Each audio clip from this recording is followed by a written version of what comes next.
Okay. Oh my God. All right. This is the second episode. This is number 2 of I Swear to Drunk I'm Not God. I know I did 3 fucking episodes of H.H. Holmes and I feel like I've been doing this for a year and I haven't. So again, thank you for all 7 of you that are listening to I Swear to Drunk I'm Not God. I really, really, really, really appreciate it. And I really hope that you enjoyed H.H. Holmes. I worked really hard creating that character. He was, he's the shit. So this episode is a little different because for the very first time, I have a guest. And usually, it's just me being annoying. But I have brought on my dear friend, actually the only listener I have that... the only listener that I have onto the show. His name's Dustin. We have known each other for almost 20 fucking years. Don't tell anybody our age. Okay. We've known each other for 3 months. Oh, I just smacked my mic. We worked back in the day. So Dustin, welcome to I Swear to Drunk I'm Not God. I'm so excited to be here. I am ready to get drunk and talk about some fucked up shit. Yes, absolutely. And, what we're drinking today is actually Dustin's idea, kind of. He bought tequila It's the greatest. He bought tequila for the Halloween party. He was like, oh, I brought you some tequila. And what is it? It's 3 generations. That's what I think it's called. I'm Crystal Anejo. Yeah, I'm not going to butcher that. I'm not even going to do that to the Latino community. We found it at Target. Okay. So I'm not even going to do Denny's. That. I don't know. So we're drinking the Siesta. So basically what's in the Siesta? Siesta, tequila, Campari, lime juice, grapefruit juice. Shake that shit up with you can use simple syrup if that's your thing. I like to use light agave nectar. Again, girlish figure. You got to keep it together. It's better for you. Got to keep it together. It's better for you.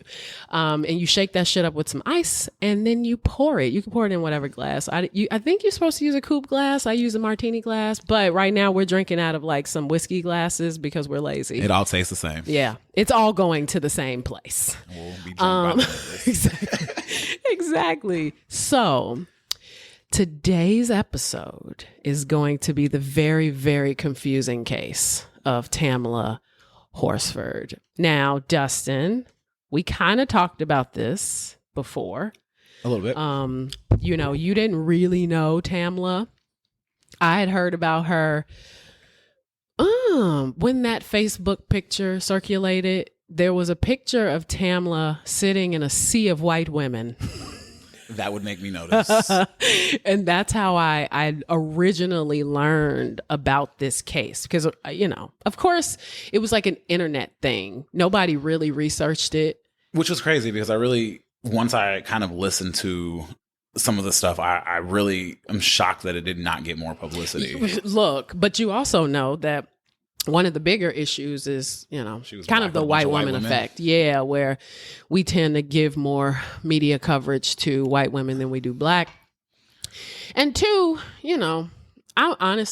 I researching this, and obviously we'll get into it, but researching this, I'm confused. Oh, yeah. Just a little bit confused. I do know about it. I was like, that. I mean, and I have no formal education on what should happen with things like this, but some of the things just did not seem to buy the book. No. And, you don't really have to be an expert, but I'm definitely not. So I would like to preface this by saying that everything is speculation. And this is my motherfucking opinion because this is my motherfucking podcast. So don't sue her. Don't sue me because I can't afford it. That's number 1. And number 2, while I really want, Tamla's, story to be told, I also have to just say the facts. I got to say what happened, or at least what I know happened based on what I read, because obviously I was not there. So I want to say that, and I'm sure I don't have to keep reiterating that, but I wasn't there. So fuck there. Y'all for for giving people a hard time for not being there. But yeah, at the end of the day, we do want this story we want this to get resolved. This is shitty. So let's get into it now. Sip. Tamla Horsford. Now, again, like I said, the story circulated from Facebook. This is what I kind of remember it from, because it was short. It wasn't too long after the movie Get Out came out. Weren't you in Georgia anyway then? I was. So maybe that's another reason. I was. Maybe. Yeah. Because I lived in Georgia for 2 years, but also like Get Out came out and there was already this like intercultural conversation about Black people kicking it with just white people. It's weird. I'm half white, by the way, and I still think it's weird. And Jordan Peele, depicted that fear and anxiety of being in those types of situations perfectly, which is the reason why Get Out is such a amazing and relevant movie. Now, when I saw it, I was like, when I saw it, I was like, damn, this is a Get Out moment. This is really weird.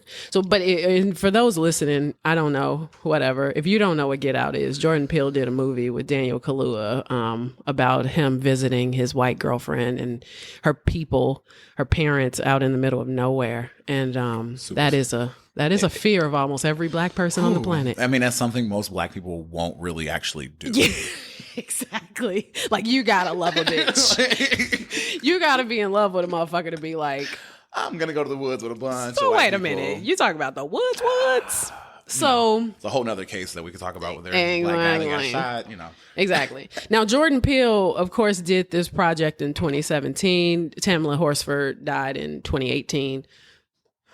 But, when I saw it was after everything they went on with Get Out. And I was like, oh, God, this is happening for real. This is terrifying. Now, I remember seeing the article that, and remember looking it up, and I felt way weird about it. Yeah. I was like, this is weird. Something's off. This is not normal. So again, I'm going to tread lightly with these people. We're going to be honest. We're going to be honest, but I'm going to tread lightly. These people are suey as fuck. And we don't have any hardcore evidence. I'm not blaming anybody. No, of course not. Will I say, oh, somebody is hella sus? Sure. But that's not, to me, an opinion. Everything's alleged.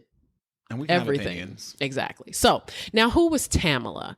Now, Tamla was born on October 10th, 1978 in Kingstown, St. Vincent and the Grenadines. So she's from the Caribbean, which I'm like, motherfucker, can you imagine telling a motherfucker that's where you from?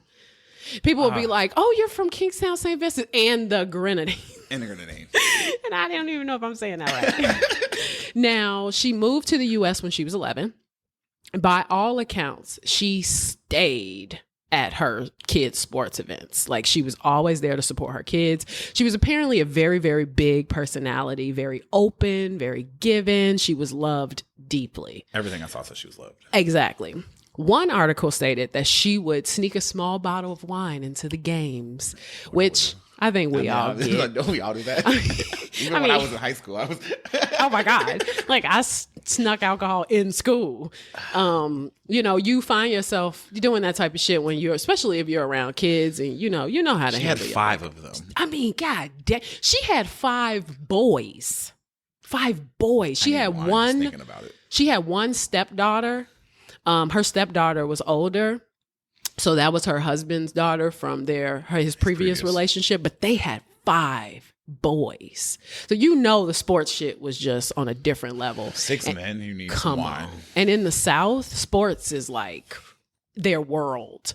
So she was a big personality. One article stated that she would sneak that small bottle of wine, which I think we all get. And in an article I found published by the Daily Beast, a friend told the police, you couldn't not like this girl. Her husband said in the same article that she had the biggest heart on the planet, which is like just painful to hear. And you're going to keep hearing that. That keeps coming up about her. Now, her family, again, she married Leander Horsford. They had the 5 kids, the 5 boys together and the one stepdaughter. Or she had the one stepdaughter. I obviously won't mention their names because privacy. Yeah, they're kids. They don't really have anything to do with this for real.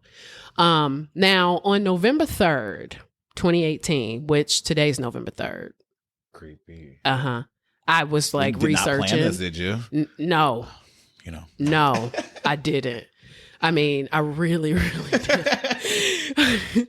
So November 3rd, 2018, exactly 4 years ago today, Tamla Horsford was making food for her family. You know, she wanted to make sure that they had food while she was gone. She made them breakfast casserole, which, so thoughtful. I thought that's so cute. I wish.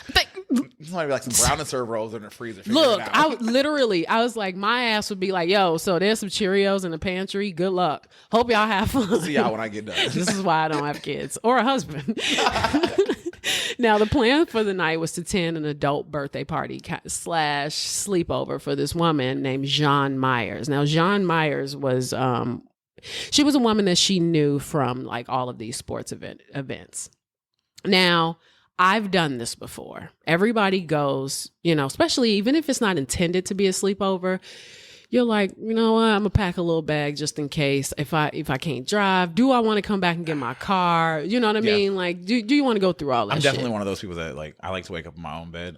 You know me. I'd rather drive drunk and wake up than wake up hungover somewhere else. We do not condone driving at all. Do not do it. It is not safe. It reminds me. Don't like waking up hungover. hungover. That Family Guy joke when he's like, you know, you got to get your car home. It's like it's true though. Like I gotta get my shit home. It has to go. like I got So, dogs. Like animals. We've all done this before.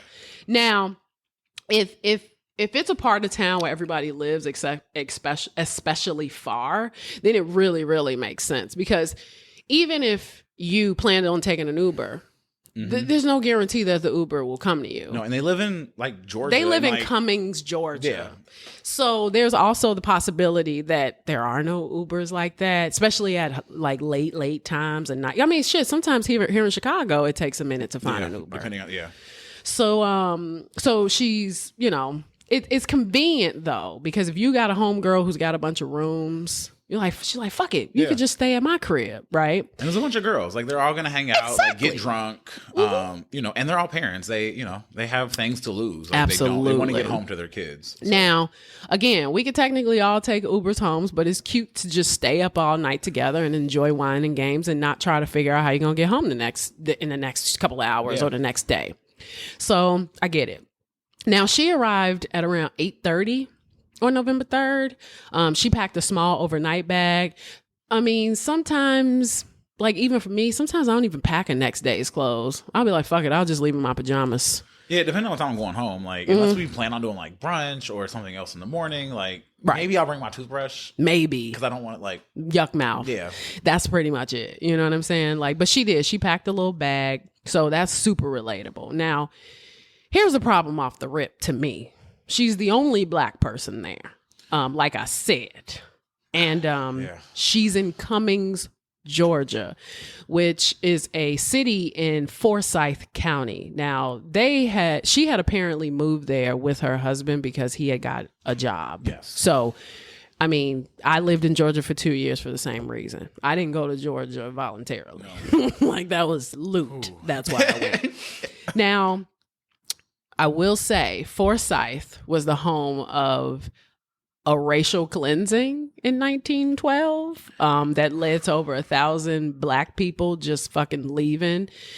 Ultimately, it was because 2 white women claimed to have been raped. And so, of course, vigilante justice, they got together. They accused this guy by the name of Rob Edwards of the rapes, and he was lynched. Now, so many times throughout history. Come on. Now, I won't go further into that because racist motherfuckers love when Black people painfully tell stories like that. So I'm not even trauma porn here. Yeah, I'm like, and then it's triggering for me too. Like I can't, like I ain't really getting into it, but we already know that Cummings, Georgia is going to come with some shit. Yes. Now, I lived in Georgia for 2 years. I love Georgia. At least the parts that I live in. I really did. At least where I lived in. I lived in Savannah for a year and I lived in Atlanta for a year. Now, Georgia, though, is still the South. So even when you feel safe, still... There's a different kind of racism. And I don't think as Northerners, if you've never lived in the South, you understand the different kind of racism that's there. They learn to coexist together. Yes. But like, I feel like a lot of Black people still have this they still tend to hold their head down. They tend to be submissive to the white people, and the white people there tend to know it. There's been, I'm sure you probably got that look of like, this northerner. Well, but the thing, I'm a Yankee, but the thing is like, when I was in Savannah, I remember being like, yo, why does all the black people still feel like they're living in servitude? I make a decent living because I'm a northerner, as compared to their standard of living. But I'm going to spin class in like this neighborhood with the Starbucks and like where the big ass houses are, and like, you know what I mean? And then, my studio where I'm working is in the hood, like in the middle of the projects. Oh, I didn't know that. Yeah. So I'm like driving through the projects every day to get to work. And I'm like, yo, this is like depressing to think. And then I'm noticing, like, even in my spin class, I'm like the only black woman in the spin class. You're almost like Tamla. I mean, not to like, I mean, but you know, and it happens a lot in, black communities where once you reach a certain income level, depending on the industry you're in, it's just you. It's just you. Yeah, for sure. So, I understand why she's in this house with all these white women. That was her social group. That was her social group. Kids played football with, probably. It was who her kids played football with. Her husband probably had a bunch of white coworkers, male coworkers. They, they were all just it sucks sometimes. It does. And, as a northerner, I always acknowledge the Emmett Till story because it was told to me over and over and over again. So as a northern, I've learned to respect the South and to not really go there thinking that I'm going to get away with the shit that I get away with in Chicago. Now, again, I loved both places. I had a good time there for sure. But there is an aspect of it where you're just like, you're looking around and you're like, I'm so different from these people. The fact that they're still sundown towns? Yeah. And that's the thing too. Like, even when I used to like go to the outlets and shit, I'm like, let me go out to the outlet super fucking early. I'm not trying to get caught. And, at night, you know. And then I was in an interracial relationship while I was there. You know what I'm saying? And they're black in a nice car. Oh, for sure. So, and now you're inside. Oh, I mean, you're more likely to get pulled over at this point. I got pulled over on my birthday in Savannah. And you have locks. Right. I got pulled over on my motherfucking birthday. I thought I could like Chicago schmooze this motherfucker. He did not care. I was like, yep, 4/27 is my birthday. And then I was leaving in 2 days. He still didn't give a fuck. I was like, okay. He's like, here's your ticket. Now, the demographics of Forsyth, the county, are fucked up. In 2021, just last year, Forsyth had a population of 74.6% white. Okay. But there were only 4.9% black. Now, this is what the even bigger kicker. Asians sit around 17.9%. Interesting. And Hispanics and Latinos were 9.8%. So there's still more of them. More Asians and Latinos than black people in this town. Now, the county has a population of about 260,000 people, which would be the same level as Madison County in Illinois, which is the 8th largest county in Illinois. So our 8th largest county is how small they were. Uh-huh. And Cook County has 5.1 million people in it. So we have 5.1 million people in it. Now, Cummings is the town in Forsyth, and technically it is a suburb of Atlanta. They only have about 7,200 people in it, and that's as of 2021. And that's 74% white? Yes. I don't want to live there. No, but Cummings is 77.8% white. I cut off 3%. And white non-Hispanic, so really straight up white, 64.4%. Still more than half. Not to. Yeah. I mean, I feel okay. Yeah. Yeah. So 7.3% black, 19.8% Latino / Hispanic. Asians fall at 4.1%. So Cummings is a little, it's divvied up a little different there. Exactly. But according to the Daily Beast, Forsyth is Georgia's richest and fastest growing county with a median income nearly $40,000 more than the state average. It's also the state's most conservative.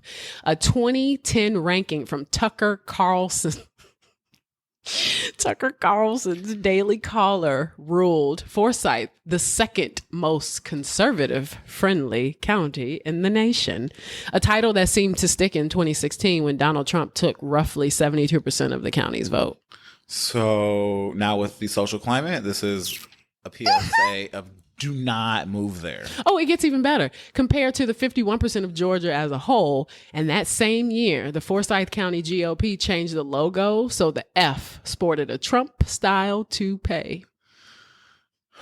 Yep, so that's... So all human rights are probably going to be taken every human right you can think of is violated all at the same time. Now, so back to Tamla. So what was she doing? So the party was supposed to be all women. There were 8 women. But Jean had this dude there that she was dating at the time named Jose Pereira, who stayed with Tom Smith. He was the husband of one of the attendees, Stacy Smith. We'll find out more about them individually because I did listen to several of their interviews. Now, the men stayed downstairs in the basement to watch football until about halftime. The plan was to watch the Alabama LSU game and then have some cocktails. Now, this is mad irritating because, like, men are not supposed to be at parties like this, right? But apparently... Unless they're gay. Unless they're gay, for sure. But there probably would be no gay people. Oh, good point. This place is mad fucking conservative. Good point. So she was, so he, Jose, the host... Technically, the birthday girl's boyfriend, was in the basement kicking it because he kind of had a stomach ache. He was supposed to leave. He was supposed to go out and, fuck around with his boys or be on his own while they were partying. But his stomach was fucked up. He was like, nah, I'm a chill. We know how men are when they're sick. Exactly. Well, there's that. Now, Tom, he ended up showing up because his wife, Stacy, is actually the one that planned the party. So... She was, I guess they kind of knew it was a girls only party, but he still showed up. Yes, he did. His wife planned it, but also because his wife had also planned a previous party that was actually happening at their house. So he was like, I'm just going to go to John's house because I'm not trying to be caught up in no bullshit with all these bitches at our house. I'd rather be with my wife. I'm like, I get it, Tom. Like, I get it. So wait. Why was there a party at her house that she wasn't at? Because she apparently plans parties. That's what she does. But it was her sisters. I think it was like her sisters. Okay, that makes sense. Okay, I'm like, you just let some strangers. I mean, I know they weren't strangers completely, probably. Yeah, no. It was people she knew. They were fucking around at her house. And I didn't look into her sister. I mean, who knows? Her sister could have a small apartment and she's like, oh, it's cool. You know what I mean? Yeah. Exactly. So Tom ends up coming back. Or coming to the house as well to kick it with him. He's like, fuck it, we can just both watch the game. Now, they actually just watched the game. It wasn't college football. It was like NFL football. Yeah. Well, NFL football. So now Tamla was invited, obviously, because she knew Jean. Their sons play football together. Tamla had apparently arrived like late, but she was the fucking life of the party. Like, she came in, they said she was kicking her shoes off. She put on her pajamas, like she was ready to get fucked up. Like, she's like, I'm here. The party can start. The party has arrived. They said she bought the Coralejo tequila in that big blue bottle, that Reposado. That shit is good. The one that looks like a lamp? Yes. A lamp. No. That's the Casa Azul. Oh, that's the Casa Azul. No, she brought, it's like a big, really pretty bottle. I've only had it once, but it's super affordable. But it's like a really narrow, like almost like a Grey Goose bottle, but it's blue and it's called Coralejo tequila, and it comes in Reposado, and I think it comes in silver. I mean, most tequilas come in black. Does it look like the Don Julio 42 bottle? The blue? The blueness of the bottle, yeah, but it's like, it's tall. It's a tall bottle, kind of like a big Grey Goose bottle. So she brought that though as a present for Jean, but Jean wasn't really a tequila drinker. So Tamla ended up drinking most of that shit herself, which I'm like, what? Well, first of all, I was like, well, that's kind of rude. Cause I'm one of those people, like, even if I'm not going to drink your shit, I'll put it on my bar for other people. And the way it was kind of explained is like, Jean was like, I don't drink that. So, you know what I'm saying? She's like, but this is also a cultural difference, right? Because as Black people, we'll take the shit and we'll just talk about it later. Yeah, definitely. We'll be like, I put this shit on the bar because I don't want to drink this. It's like, somebody will drink that shit. I ain't drinking that shit. You have a bar. Like, just put it on the bar. Yeah, that's it. Like, if you don't fuck with it, cool. But like, don't be rude. It was a gift. Yeah. You know what I'm saying? But whatever. You know.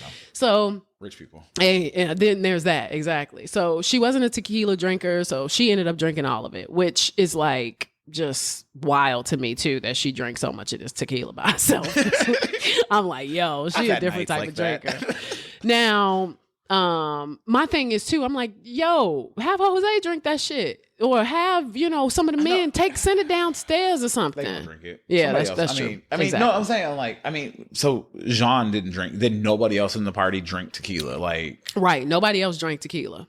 So as we get deeper, you'll realize how much these people fucking hate tequila. Okay, I don't know what the beef is with tequila. At first, I was like, maybe because it's Mexican. But isn't she dating a Mexican? Well, I didn't quite figure out what he was. His name is... I mean, he could be Cuban, because, you know, Cubans sometimes sit on the conservative side. I don't know, but this place is mad really conservative Mexicans out there. For sure. Like, well, we learned that in the 2016 election.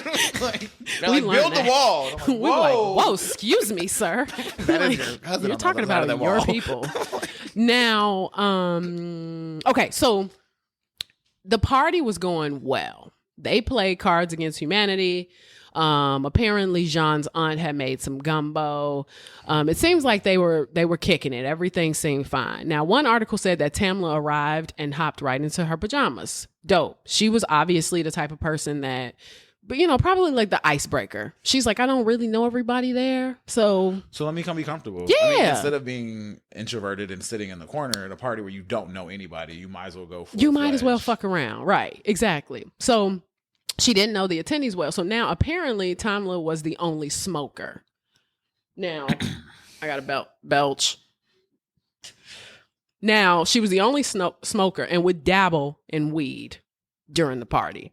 Now this keeps coming up as well. She's the only one that dabbled in weed, though? We'll find out. Okay. Now, she would go out to the first floor deck to smoke whenever she felt the urge.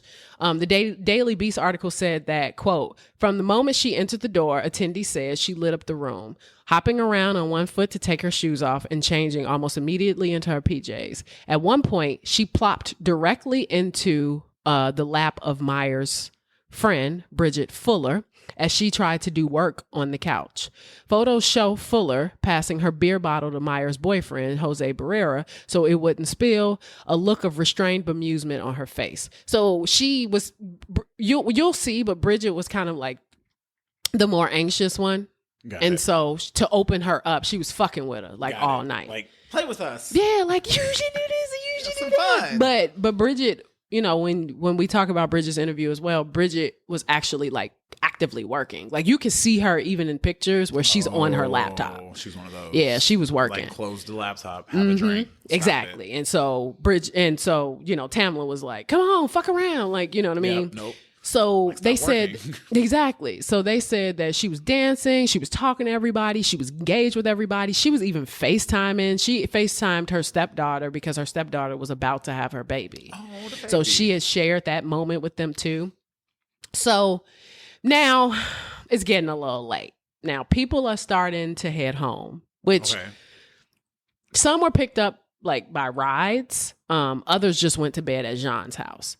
But to me, that's mad weird because I'm like, if this was a sleepover, why fuck people leaving? Like that would have kind of threw me. But that's probably when I would have packed my shit up too. I'm like, if everybody ain't kicking it, then I'm out. You know what I mean? Because you don't want to be the only one sleeping at somebody else's house. But I mean, she also drank an entire bottle of tequila. That's true too. At a place where she thought was going to be a sleepover. You know, but I also get like the young lady that decided she wanted to go to home because like I said, I'm that person that's like, I don't want to wake up hungover in your house. Absolutely. Absolutely.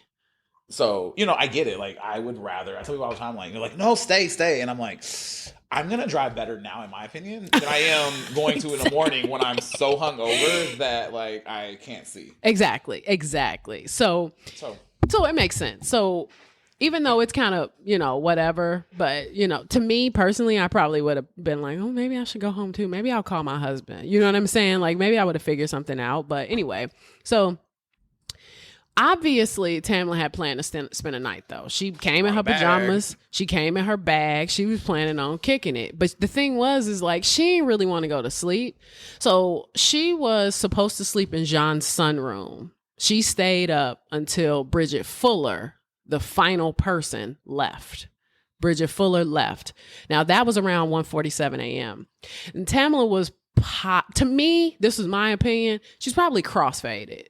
Because if she was drinking, smoking weed and cigarettes, she was probably pretty fucked up. Yeah, definitely. But, you know, by all accounts, everybody was like, she was even, though. Like, you can tell that she drank. She was a drinker. Yeah. She hold her liquor. Fuck yeah, you taking wine to games? Like, yo, you're a drinker. Your tolerance is different than a lot of people's. Now... So Tammy was probably crossfaded, but then she ate another bowl of gumbo, which we've all been there too. You get fucked up, you start to feel a little tipsy, you know you need to put some food in your system. And you eat.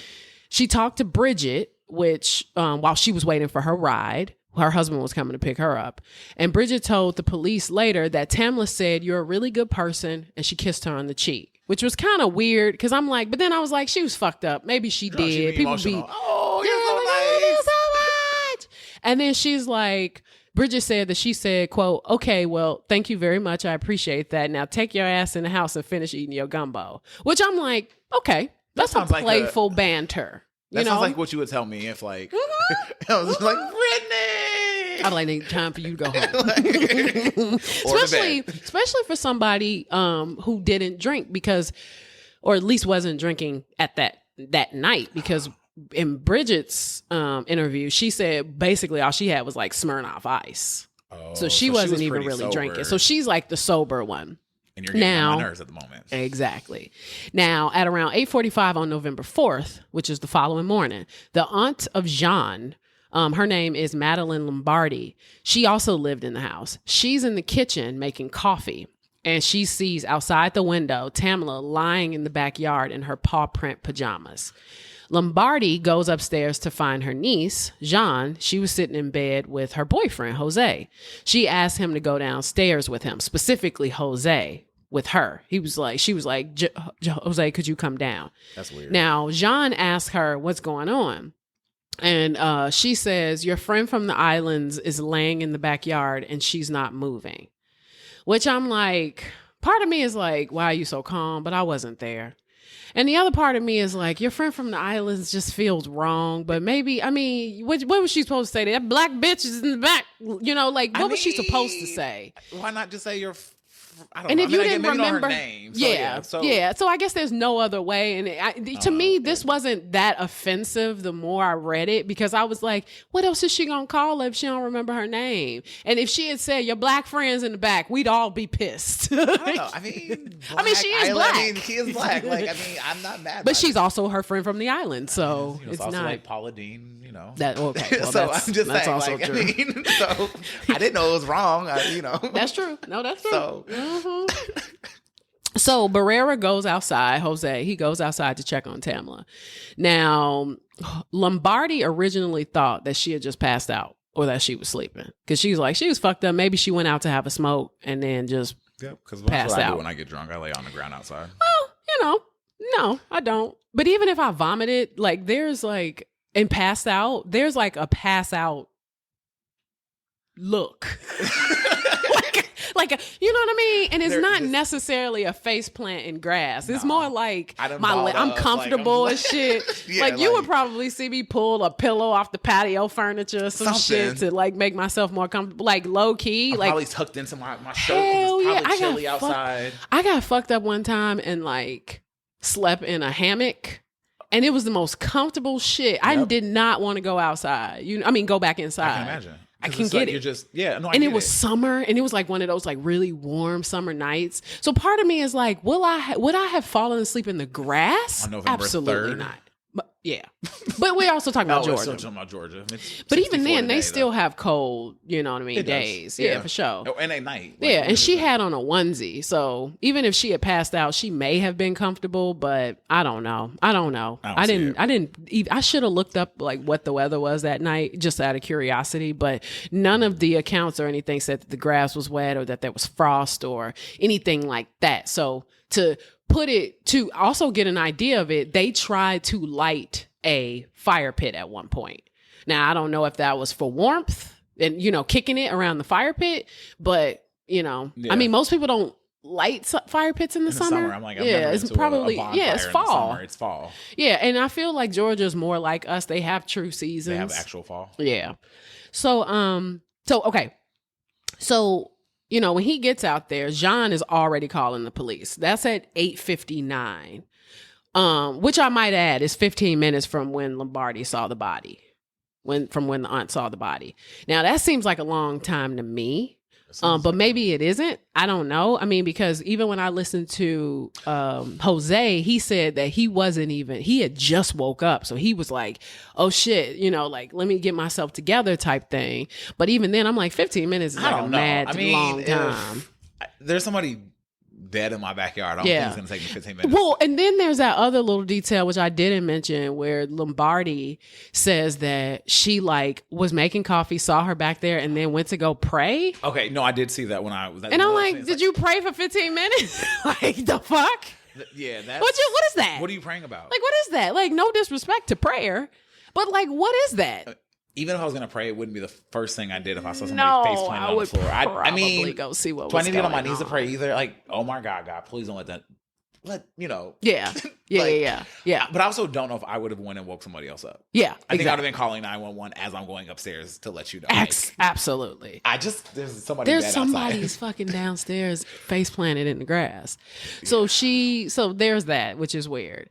Now, Jean, I want to call her Jeannie so bad because Jean just is not the way. This isn't how you spell Jean to me, but Jean. Yeah. She tells dispatch that they were drinking the night before, and she says, quote, most of us went to bed, some of us stayed out on the balcony. Then she says, quote, she was drinking and we just went outside and she's laying face down in the backyard. Then she gives the phone to Jose, who tells dispatch that the body is still and Tamla is not breathing. So now police pop in at around 9:07. That's 8 minutes after the 911 call, and found Tamla was deceased. Now, these idiots invite the guests that already left back to the house. So how many people actually stayed the night? Do we know that? So we'll get to that because it's pretty consistent who stayed the night and who didn't. Now, making a scene and causing neighbors to you know what I mean? Yeah, come back to the house type shit is just weird to me. To me, it's like you're not really gaining control of the scene and you're not treating this as if you don't know what happened.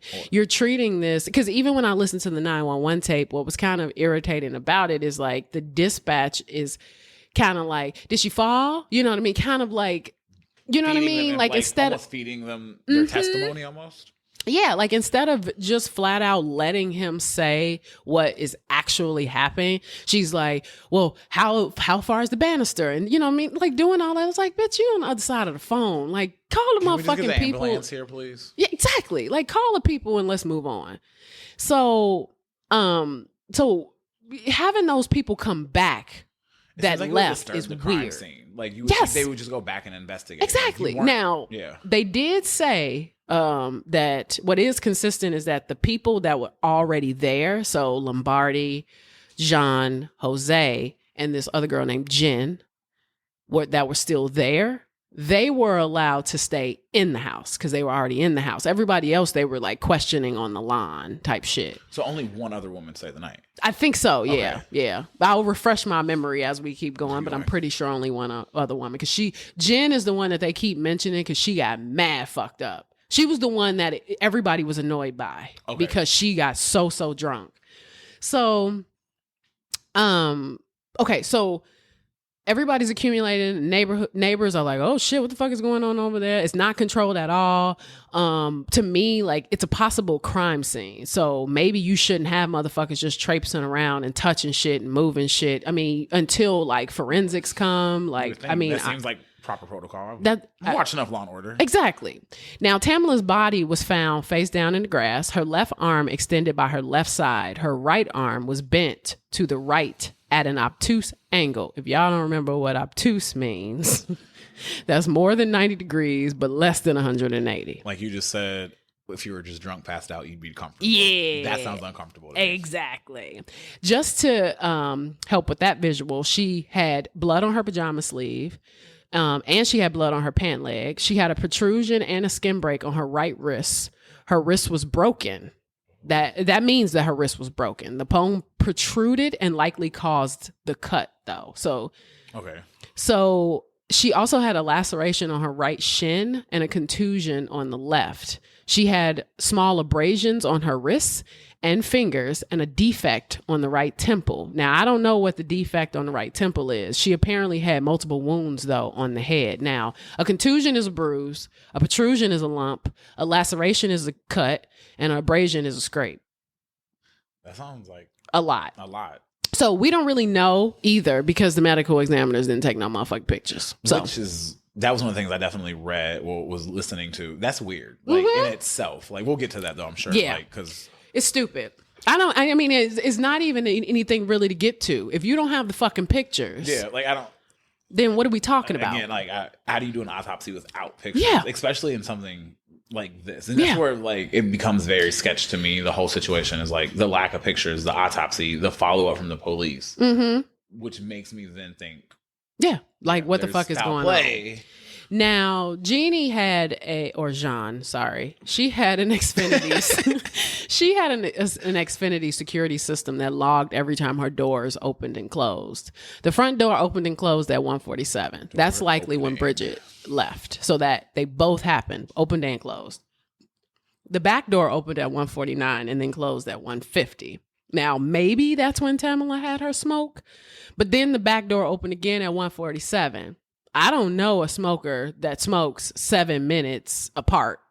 But that could have been technically her last cigarette when she went out at 1:57. At 4:10, another guest leaves to go to work. Marcy may have left at that time. That was another attendee. She had to go to work, and that was at... Oh, these are some big girls, because I'm not staying at your house and then going to work the next morning. Oh, hell no. Like, I would have left. At 7:45, another guest left, and then at 8:30, a married couple, likely the Smiths, left. Now, when you listen to the 911 call, you can hear dispatch asking questions to see if maybe she fell, which I'm like, I'm not even going to assume she committed suicide because I know there was some speculation of that. Like, oh, well, maybe she jumped. Who the fuck jumps from such a low... I mean, second of all, nothing about her personality gives us that information. Come to your house and kill myself? Yeah, no. I could have killed myself at home. Or, anywhere else. But that's fucking ridiculous. Now, the assumption is that she fell, which is kind of what, dispatch is starting to lead Jose to say. They don't really have the experience to make that determination to me. Like you're not there. You're only taking his word for it. You can't. And so to me, it was more of just like her being face down below the banister doesn't mean she's suicidal or that it was accidental. But if you're leading the caller to think that she maybe fell, it's likely that when the police arrived, they talked to the police and other people involved and said that she fell. Which then, it gives the police a story. And you see that a lot of times in a lot of like cases where they get one narrative in their head and they run with it. They run with it. It's just easier to close the case. We see it all the time too in cases where, prostitutes. Oh yeah. Once they find out a serial killer is only killing prostitutes, it's like, well, his motive in this and that. Mm-hmm. His MO is that he's only killing prostitutes. And then when he kills a fucking co-ed, it's like, oh, well, yeah, because you've been following this profile. And only this profile. Mm-hmm. And she's a black woman in an all-white situation. Yep, and they're like, no, she fell. Exactly. Could have done this. Exactly. So to me, I felt like she was leading the caller a little bit. Mm-hmm. So she fell, but it's up to the people at the scene to take that evidence. The people that arrived to determine what actually happened. The medical examiners, when they cut her open when they see what the scientific data shows. But if you got motherfucking DNA juice all over the place and you got everybody, you got the people coming back after not being there all night, that's not a crime scene. No, the police fumbled this one. Yeah. So it took 2 weeks for them to really start investigating this. And someone even said that it was unlikely that she fell off the deck. It would have been about 10 to 15 foot fall, and there was a 4-foot railing in between, which seems mad tall because she was about 5'6". But I mean, are you really gonna die, break your ankle, all those contusions all of that from 14 shit? feet? That's what I'm saying. That's only 2 of me. I mean, like, seriously. I mean, and then there's a 4-foot railing. That's a pretty high railing. Fall. You don't just fall. I mean, you could topple, I suppose. You have to be really, really. But like, I mean, I've been drunk. So I'm just sitting. We've all been drunk. If you haven't, you just try it. Yeah. But if you're just sitting, I can't imagine we're on the 19th floor and like your balcony's maybe 3 feet?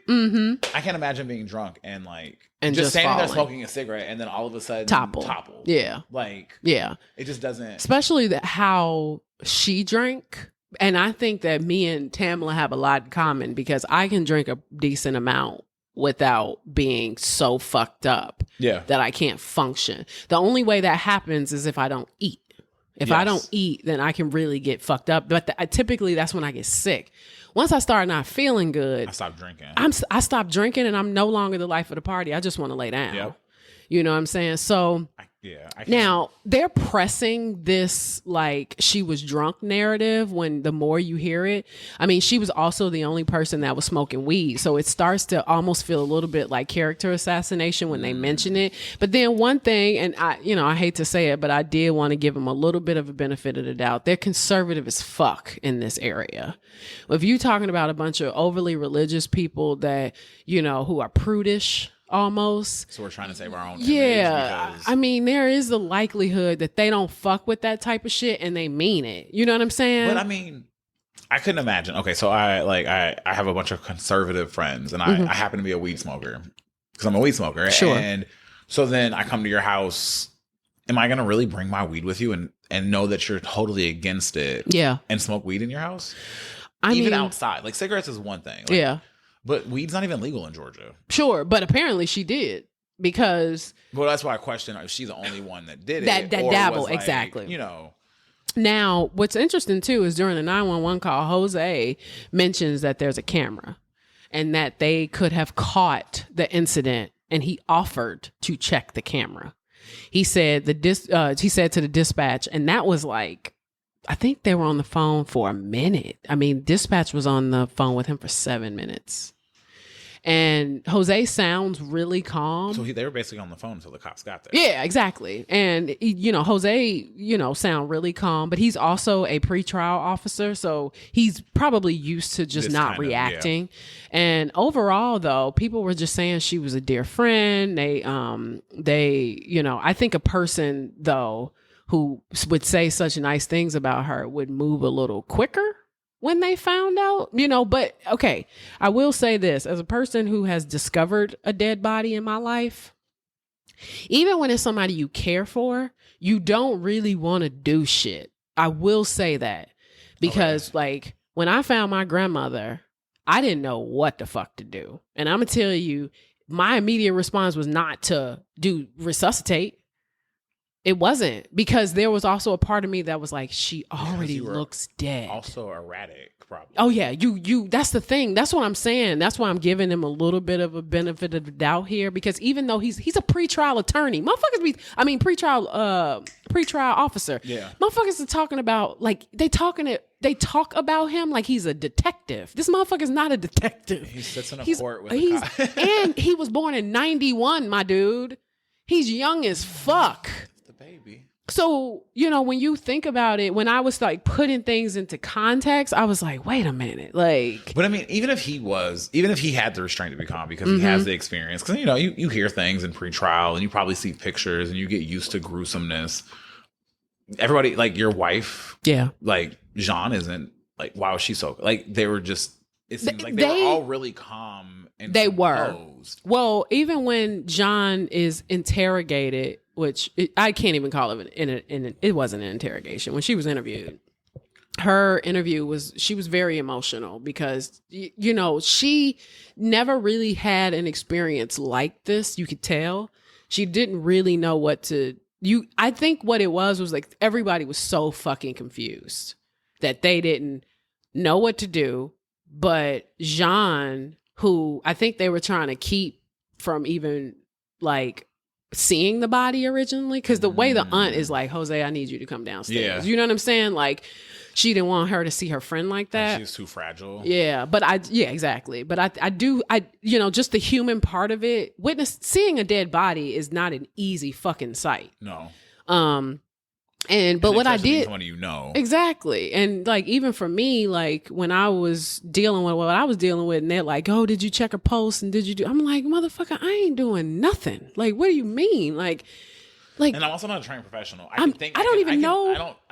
My blood is going so fast that I don't even know. It may be my pulse I'm feeling. You know what I'm saying? So you're just kind of all over the place. So. Now, with that being said, we do kind of have an idea of what's going on here. I mean, things are still not looking right. We already see that the investigation is shabby as shit. Shabby. I mean, they already fucking this up. So her autopsy results said that she had severe injuries to the head, neck, and torso, including a subarachnoid hemorrhage, a subdural hemorrhage, a fracture of the second cervical vertebra, and a laceration of the heart.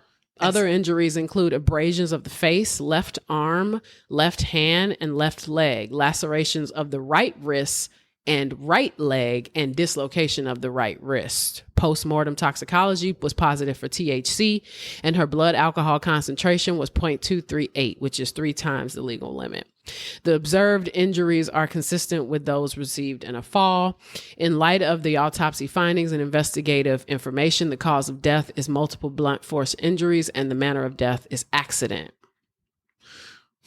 Okay, so yes, I think all of those injuries could have happened by fall. Sure. Not from 14 feet. Sure. Like that sounds like I fell from a mountain and I rolled. Yeah.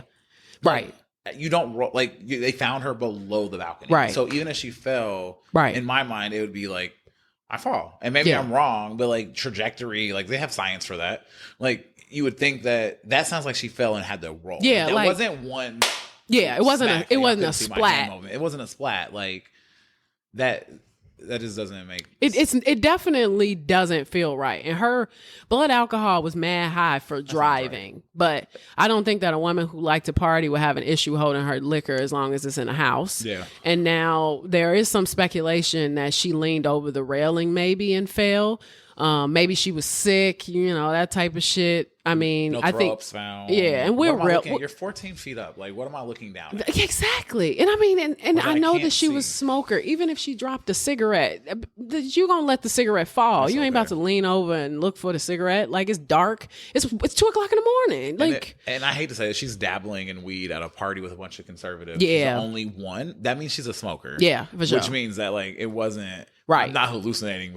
But in many accounts said that she was a social smoker, and she had said that over and over again. She's one of those people, she smokes when she drinks. So it's not, I don't even know if she's just like a smoker, Got it. or if she's like, okay, I'm getting fucked up. Sometimes nicotine just levels people out. About the weed. Yeah. Oh, weed. Yeah. The THC. So like, yeah.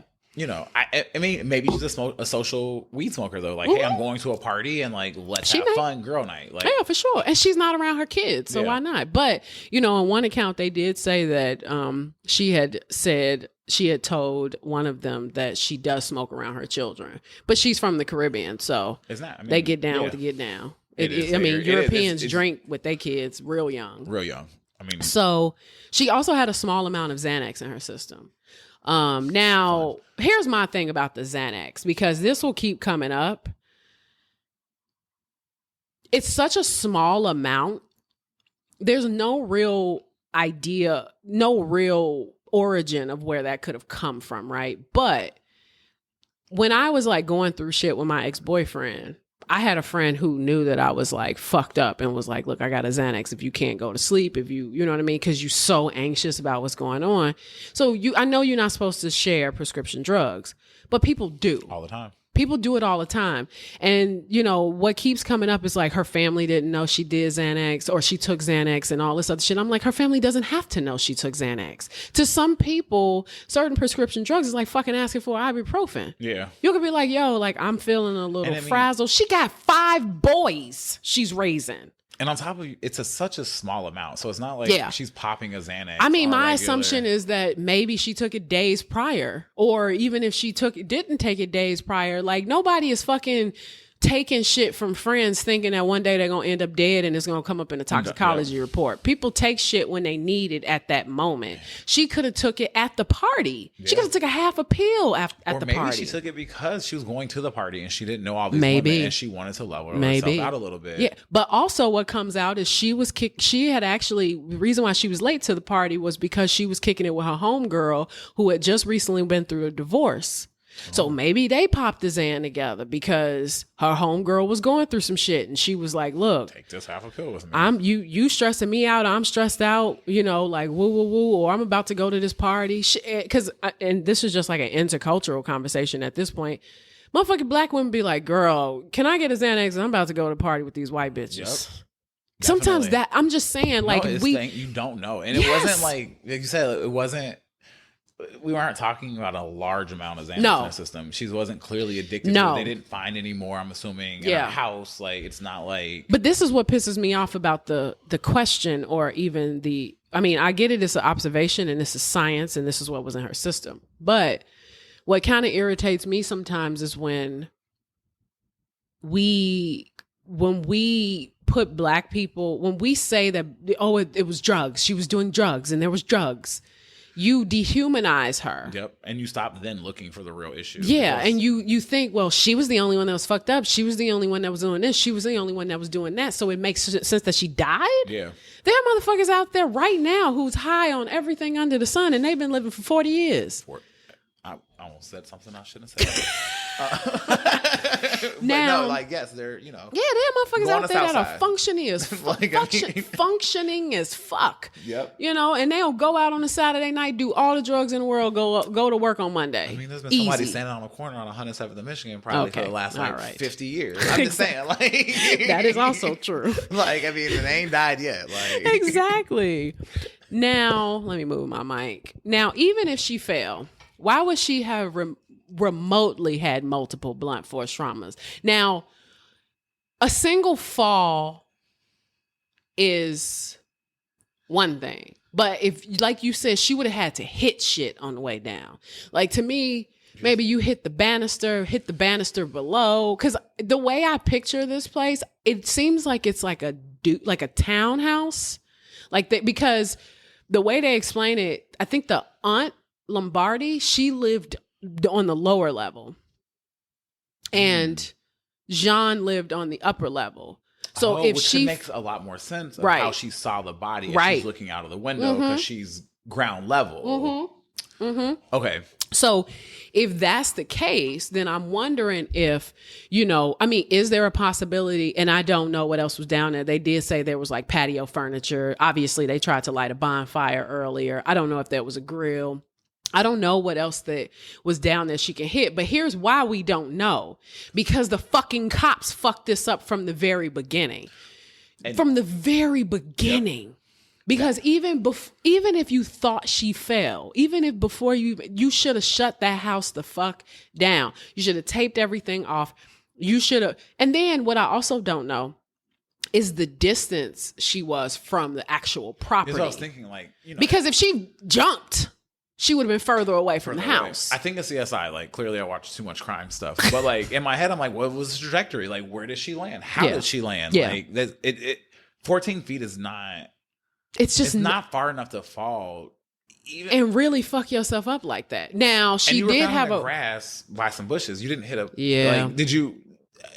I mean, I don't know too many she did have a fracture that would bounce you that away from to the grass. And she did have a fracture of her second cervical vertebra, which I'm like, okay, is that her neck? I mean, if you fall and break your neck, I that would kill you. That would fucking fuck you up, but that would also only paralyze you. Like, I had a friend whose friend got into a car accident and like she flew through the front and hit her neck on the stick shift. Oh, that sounds right. And she ended up paralyzed. She's deceased now, unfortunately, RIP, because just her lifestyle, the lifestyle after paralysis was just, it was hard to keep, keep everything functioning. But she ended up, she broke her neck and she survived. But that's my thing too. It doesn't explain how she landed face down like that. You know what I'm saying? So, okay. So let me get into these interviews because we already an hour in, believe it or not. Now, the first interview. Now, Bridget Fuller. Now, Bridget, she is the one who keeps calling herself a mother hen. Okay. Bridget was the one who said that, they drank, most of the girls drank blueberry vodka. That was the drink of choice, which I'm like, yuck. Give me the tequila. That's why the black lady was drinking tequila. She was like, fuck that. She admits that some can put away more alcohol than others. She called herself the mother hen. She said usually children are her priority because she was a nanny for 9 years. She said, but in her interview, she was like really trying to give the impression that she was the responsible one. And other people kind of said that too, though. Okay. She was the one that was drinking Smirnoff Ice. She said she only met Tam twice. She talks about how they met during a pumpkin carving. Oh, cool. And how she likes power tools. And she, they were so excited because she was able to get the guts out with her power tools of the pumpkin. Touching. Exactly. You can use, stuff. Motherfuckers put that shit on a drill and scrape all of that out.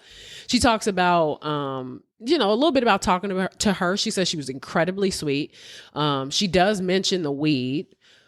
She says that she doesn't judge, though. Okay. So she wasn't going into it like, bitch, why you smoking? And, nothing like that. She said, but she don't sleep at strangers' houses. Oh, see? So that's why she left at 1:50. She was like, I'm getting the fuck up out of here. Now, she said that, that Tam was not stumbling or stammering. See, so how do you... Every single account says this. That Tam was not stumbling or stammering. She walked her to the front door. Tam walked Bridget to the front door. When she left, and she tells her to go in the house, she said, put some food on that belly. And she left. She said she left at around 1:45-ish. Because I think she actually left at like 1:47 or some shit like that. Now, door open. Now, she does strangely mention the back door. And says that sometimes it doesn't latch, so the wind blows it open. Oh. Even though the cop doesn't ask about that. Okay. Now, he doesn't ask about that because he knows she left. So he's like, I need you to focus on what I'm asking you. You left at 1:47. Yeah. Let's not talk about the door. Like, why are we talking about what happened at 1:57? And she said she just volunteers this information, then spends a great deal of time dissing Jen. Everybody dissed Jen because Jen apparently got fucked up and was acting real obnoxious. She was getting on everybody's nerves. Ooh, now, I've been there. She also says a weird. She then says a weird ass quote statement. She says, my DNA will be all over them jammies. This is why she said it. She said because Tamla kept kissing her and hugging her. She said she was working during the party, so she's the one who was on the laptop. She said that Tamla was super playful. She went out with someone eventually to smoke. Now, back to the jammies. Oh, they went out to smoke some weed. Whoever that person went out to smoke. Probably. When it comes to these jammies, though, I thought it was weird listening to it because I'm like, he's not asking you this. You're volunteering this. And I don't know if it's so you're in the clear. You know what I mean? So it's like if your DNA is all over her pajamas, then you've already said that your DNA would be all over her pajamas. You see what I'm saying? Yeah. But either way it goes, he didn't ask. He's not asking you about that. And, you're just offering just offering information. They're lying. Exactly. So she says that she always went out with someone to smoke. She said she did think that she was a social smoker. She said at around 1:55 a.m., she walked out to the back door to have a cigarette. She says the back door never shut. That was her quote. And then I'm like, why is she giving details for shit that she was not there for? And he even says, because she's all over the place in this interview. And she's kind of talking like this, which you'll know why I think she talks like that in a minute. He's not stopping her, though, which is infuriating. I do understand the fact that police will just sometimes let you talk. Because sometimes people just incriminate themselves and it works. But there is a part where I'm like, but you just put her back on topic because she seems, I'm going to be honest, she sound high. Oh, okay. Well, she might be at this point because now, like, yeah, fuck yeah. She's probably, this is Xanax. Right. Hell yeah. So, and turns out Bridget is the one that has Xanax. So, called her a seasoned drinker, says she's, you know, she could just tell. That's what she said. I could tell she was a seasoned drinker because she would drink and drink and drink, but she wasn't really getting fucked up the way Jen got fucked up because Jen's ass was drinking wine. She was probably drinking cheap ass wine. Out of a box. Motherfuckers be drinking cheap ass wine. That wine will get you fucked. People, I love how wine drinkers, like, and I love wine, but I only drink red. But motherfuckers who drink white want to act highfalutin for people who drink like hard liquor and spirits and shit. Be like, I don't drink whiskey. I'm like, bitch, I don't drink Kendall Jackson. Get the fuck out of here. It's like, the fuck? You drinking, you know, you sitting up here drinking motherfucking white Zinfandel. Cook with that. It's like, what is that? The fuck is that? So... Now, she did say, to put it bluntly, she's not like our friend Jen. I told you, people were on Jen's ass. I know I'd be mad as hell if I was Jen listening to this shit on YouTube. Like, man, fuck all of them. But I would so be that person probably at the party. They'd be like, fucking Dustin was so drunk. But I tell you what, Jen, I didn't look up Jen's interview, but I will tell you that Jen is the one that you can trust ain't do this shit. Because she was drunk. She was passed the fuck out. I'd be like, that'd be me. I'd be like, I don't know. I was asleep. Shit, I was asleep. Like, Jen is the only one to me that got a firm alibi. That motherfucker was. She was like, did what? She was like, what day is it? Why did you wake me up? Right. Like, leave me the fuck alone. Now, but Bridget does also say that she is the person who has more of an addictive personality, which is the reason why she don't really dabble in that type of shit. She's, you know, she's trying to keep it clean, but she keeps fucking rambling. And by the end of it, she's talking about sports cars and shit. I'm like, what the fuck? How did we get here? Because the thing is that the police is like having just normal conversation with these people. This isn't really an interrogation. And in a couple of interviews, because some of the interviews that I read were 18 months after. Oh, that's because the GBI had investigated it first, then they reopened it. So when they reopened it, you know, they're getting these interviews, and that's when it's really fucked up because now people remembering shit. People got new phones. They trying to remember shit. Mm-hmm. People got new phones. So now Marcy to me was the most angry one. She was not happy about this shit. She was not happy about being interviewed at all. She was like, she knew Jean, Jen, and Nicole. There was a woman there named Nicole. Marcy had apparently just moved to this area. So she was like, I ain't involved in none of this shit. Like, I don't know none of these women for real. Exactly. She met Tamla that night. She was new to the area, says that she didn't even know everyone's name until after everything happened. She's very anti-drug. She keeps mentioning it. Even though the police keep telling them, like, this is a murder investigation at this point, we don't give a fuck. If y'all did weed, if y'all smoked coke, the woman basically says, like, y'all could have smoked crack. We don't fucking care. We trying to focus on this murder. So she says she only had 3 of those nasty blueberry vodka things that people fucking. I was so mad if I got to a party and I was like, "What's some blueberry vodka?" No, what the fuck is this? That motherfucking New Amsterdam. Well, I will say that what they were drinking, because the more you find out, it was like a blueberry cocktail with ginger beer, which I was like, what? And they call it a blueberry buck. That's what it's called. I don't know. It's some local bar that made the shit, and like that's what they were rocking with. And that was like the first time, excuse me, that they had ever actually made that at home. They usually only have it at this establishment, which I'm like, I mean, it may be bomb, but that's what the women were mostly drinking. Blue motherfucker. Exactly. So Tamla was the only person drinking the tequila, but then she says she Marcy said she had a little taste of it and didn't like it at all. She found it disgusting. Because she's black. What do we usually, most of us, we're not the same. Yeah. What? I mean, we're not those black people that just drink one. Most black people have their drink of choice. Like, for sure. Tamla's probably a tequila drinker. So she drank tequila. She was like, I'll taste your vodka. Yeah. And it was like, but no, it was Marcy who said she tasted the tequila. Marcy tasted and she didn't like the tequila. And so she said that she found it disgusting. She said she was tipsy, but Tamla was tipsy, but she was not stumbling. She said she was talking to Jen because Jen had recently got a DUI. This Jen, bro, she doesn't. Jen is a sinner, goddammit. She might be fun to party. She probably fun as fuck. She get too many Zinfandels in her though. She wasn't paying attention that much to Tamla because she really knew. If I'm not mistaken, she really knew Jen. Okay. So she was the one that was like making Jen finally go to bed. She was like, we're going upstairs because you are fucked up. Like, we're done now. Now, she said they went to sleep at around 11 o'clock. She set her alarm for 5:15-ish so she can get up to go to work the next day. Or so she can go home so she can go to work. Okay. Now, here's what's fucked up about these timelines, too. It was daylight savings time. Oh. The hour fell back. So they don't. So she said 5:15, but remember the Xfinity thing said 4:15.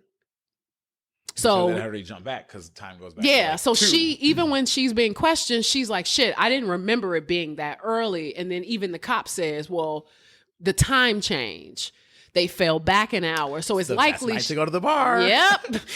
So she set her alarm for 5:15. So it's likely that her alarm went off at 4:15. Got it. But actually she woke up before that because she left at 4:15. All right. No, because her alarm would have went off early. Right. Because it was daylight. Exactly. Her phone should have set it. We should have adjusted. It should have adjusted. But in her head, she set it for 5:15. Yeah. So now she said, you see what I'm saying? Yeah, that doesn't make sense though. Because if her phone, if she set her alarm for 5:15, then when her phone set back, it still would have went off at 5:15. It still would have went off at 5:15 for sure. But then the question is whether or not Xfinity's security system auto adjusts. No, it would have had to. It would have had to because it was 4:15. Yeah. She's lying. Okay. I mean, what? Don't sue me. I really don't have any money. Exactly. So she said they never left the room because even when the police officer says, well, 4:15, and she was like, I don't know why I would have said it. I don't think I would have woke up that early because she was basically saying that 4:15 was too early. She was like, I wouldn't have woke up that early. I said it for 5:15. Now, let me go back to my notes. There was the only other alert after that was at 7:45. We know that wasn't her. She left at 4:10. She just thought either that or she could have her phone not set to auto adjust. Cause that's on your phone too. I mean, it's stupid. I mean, but you have to go in and then change it's like who manually. does that? Yeah, that's weird. Yeah, I mean, now I don't know Marcy's life, but I will say somebody left at 4:10, and I'm thinking it was Marcy. It had to be her. Yeah, for sure, because she wasn't there. She wasn't there. Yeah. Or the married couple. Yeah. So that was the Smiths. That was Stacy and Tom. So we're going to get to them. Okay. So 5:15-ish. Okay, so let me get through this. So when she got up to leave, everything was still on. She said lights, TV, everything was still on. She didn't touch shit. She said she just left. She said she didn't see her smoking marijuana that night, but she said Jose mentioned don't bring that shit around here. Because again, he's a pretrial. You would think this motherfucker is a man in black. Like, who are you? Like, come on now. So she said that she was wearing a onesie. She didn't see drugs or marijuana. She didn't see drugs or marijuana. She didn't take Xanax before, but she didn't have any of it on her.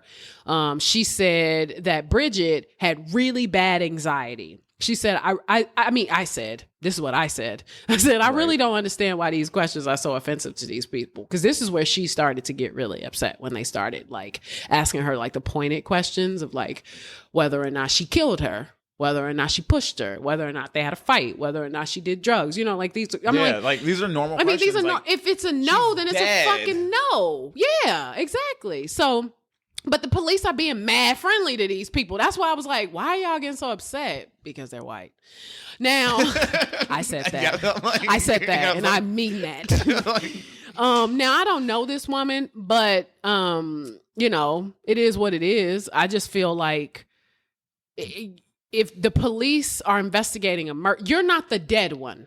I mean, that's my opinion, right? Let's reverse this. If this was a group of 7 black women and one white woman, even if the investigation came out that it was an accident, the niceties that have been afforded to these women would not have been. No, it wouldn't have been. It wouldn't have been totally anything different. Like this. Yeah, there would have been pictures taken. We would have had documentation. And I'm gonna be honest. I've had very pleasant experiences with police officers. I'm also good looking though. So, you know, I mean, I've had.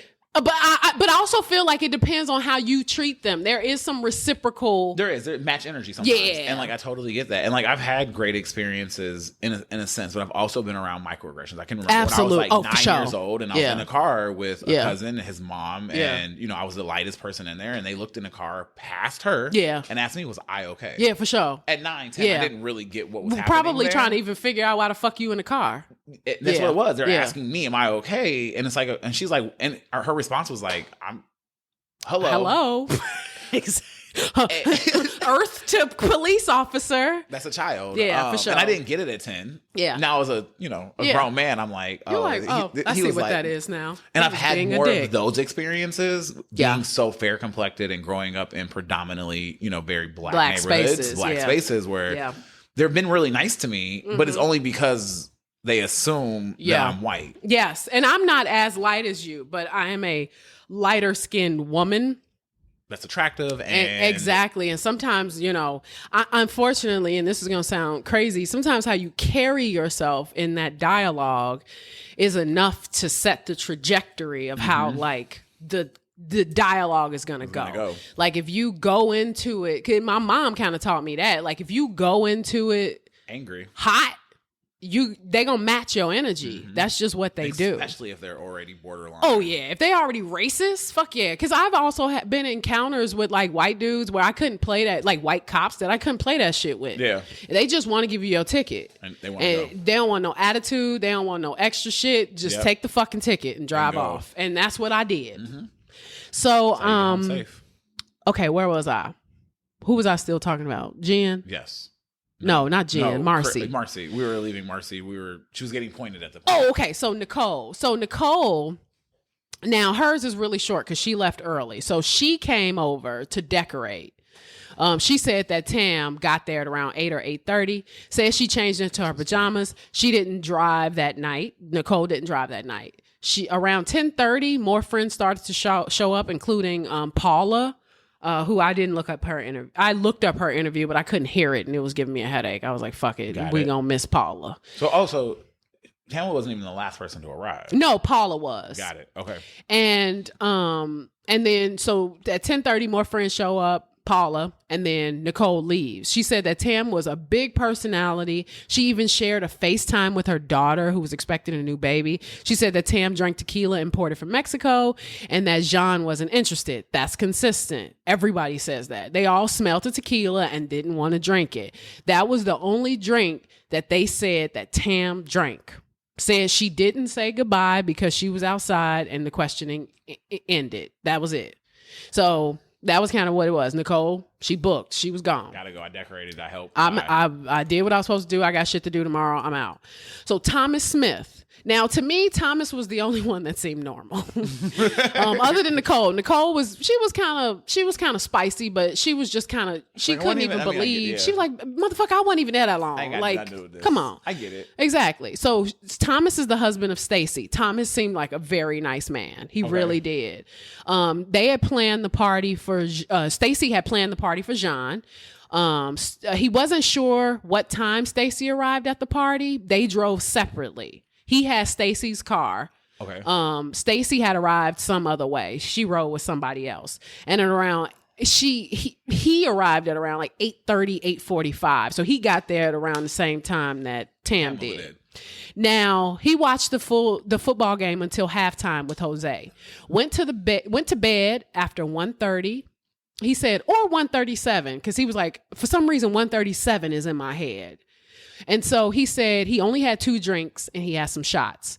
Now, the men came back upstairs during halftime because they were singing Happy Birthday. Okay. So that's why they went back up. That's why they came up. Nobody was really messed up at this point. And he said he doesn't really drink like that. And Tam had mentioned that she wanted to go home. It's kind of a common theme here. It is. I don't really it's drink conservative. like that. It's conservative. They're the drunkest. Yeah, I mean they are. But I'm just like in a town like that. You just have 7,000 people. You're saving face now. Yeah, exactly. Now, which even though the police keep saying it's fine. Like we don't, if you all dabbled in some shit, we don't want you to not tell us something because it's weird later. Like we need you to be honest about the shit that you engage in. I mean, yeah, but I get it, but they're not going to. Not at all. So Tam, Tam, I guess, was saying that she was going to go home too. And Tom said that he told her, no, you ain't. He was like, I like Tom. Yeah, I fuck with Tom for sure. He was like, no. He was like, you need to chill. You already got your pajamas on. Sleep it off. And so she said, he said that she was such a sweet lady. He said he had talked to her about sports. They were willing to talk. She was willing to talk about absolutely anything. He and his wife stayed in Jean's daughter's room, but he remembers Tam going out to have a smoke. He does remember hearing that Tam smoked when she drank. That's what he overheard her say. He said that he was not aware of her smoking weed, which the weed thing keeps coming up, but it doesn't look like she was like consistently smoking weed because at some point, and when we get to Jean's interview, you'll see Jean had told her you can't smoke. And she had told her that before because Jose doesn't want to get in trouble. So just don't smoke. And then even Tam had said something along the lines of, girl, I know, I keep forgetting because he was in the basement. So she was like out of sight, out of mind. So she thought she can, she thought she could hit a little bit. No, it makes sense. Now, he got up at 7:30 to go to the bathroom. And then he woke up at 8 and they left. Said no one was awake when they left. And then Jean called him shortly after. Now, that was when everybody was like, you need to come back to the house because of the police. Tam was up with Bridget. This is his account. Said that Jen was drunk, of course. Jen just cracks me the fuck up. Within the last year, Stacy and Tam got closer. So Stacy kind of did have a pretty decent relationship with Tam. He said he starts with this though, and I thought this was interesting. He said, whether you like it or not, this is him talking to the cop. He said, she was a very sweet person.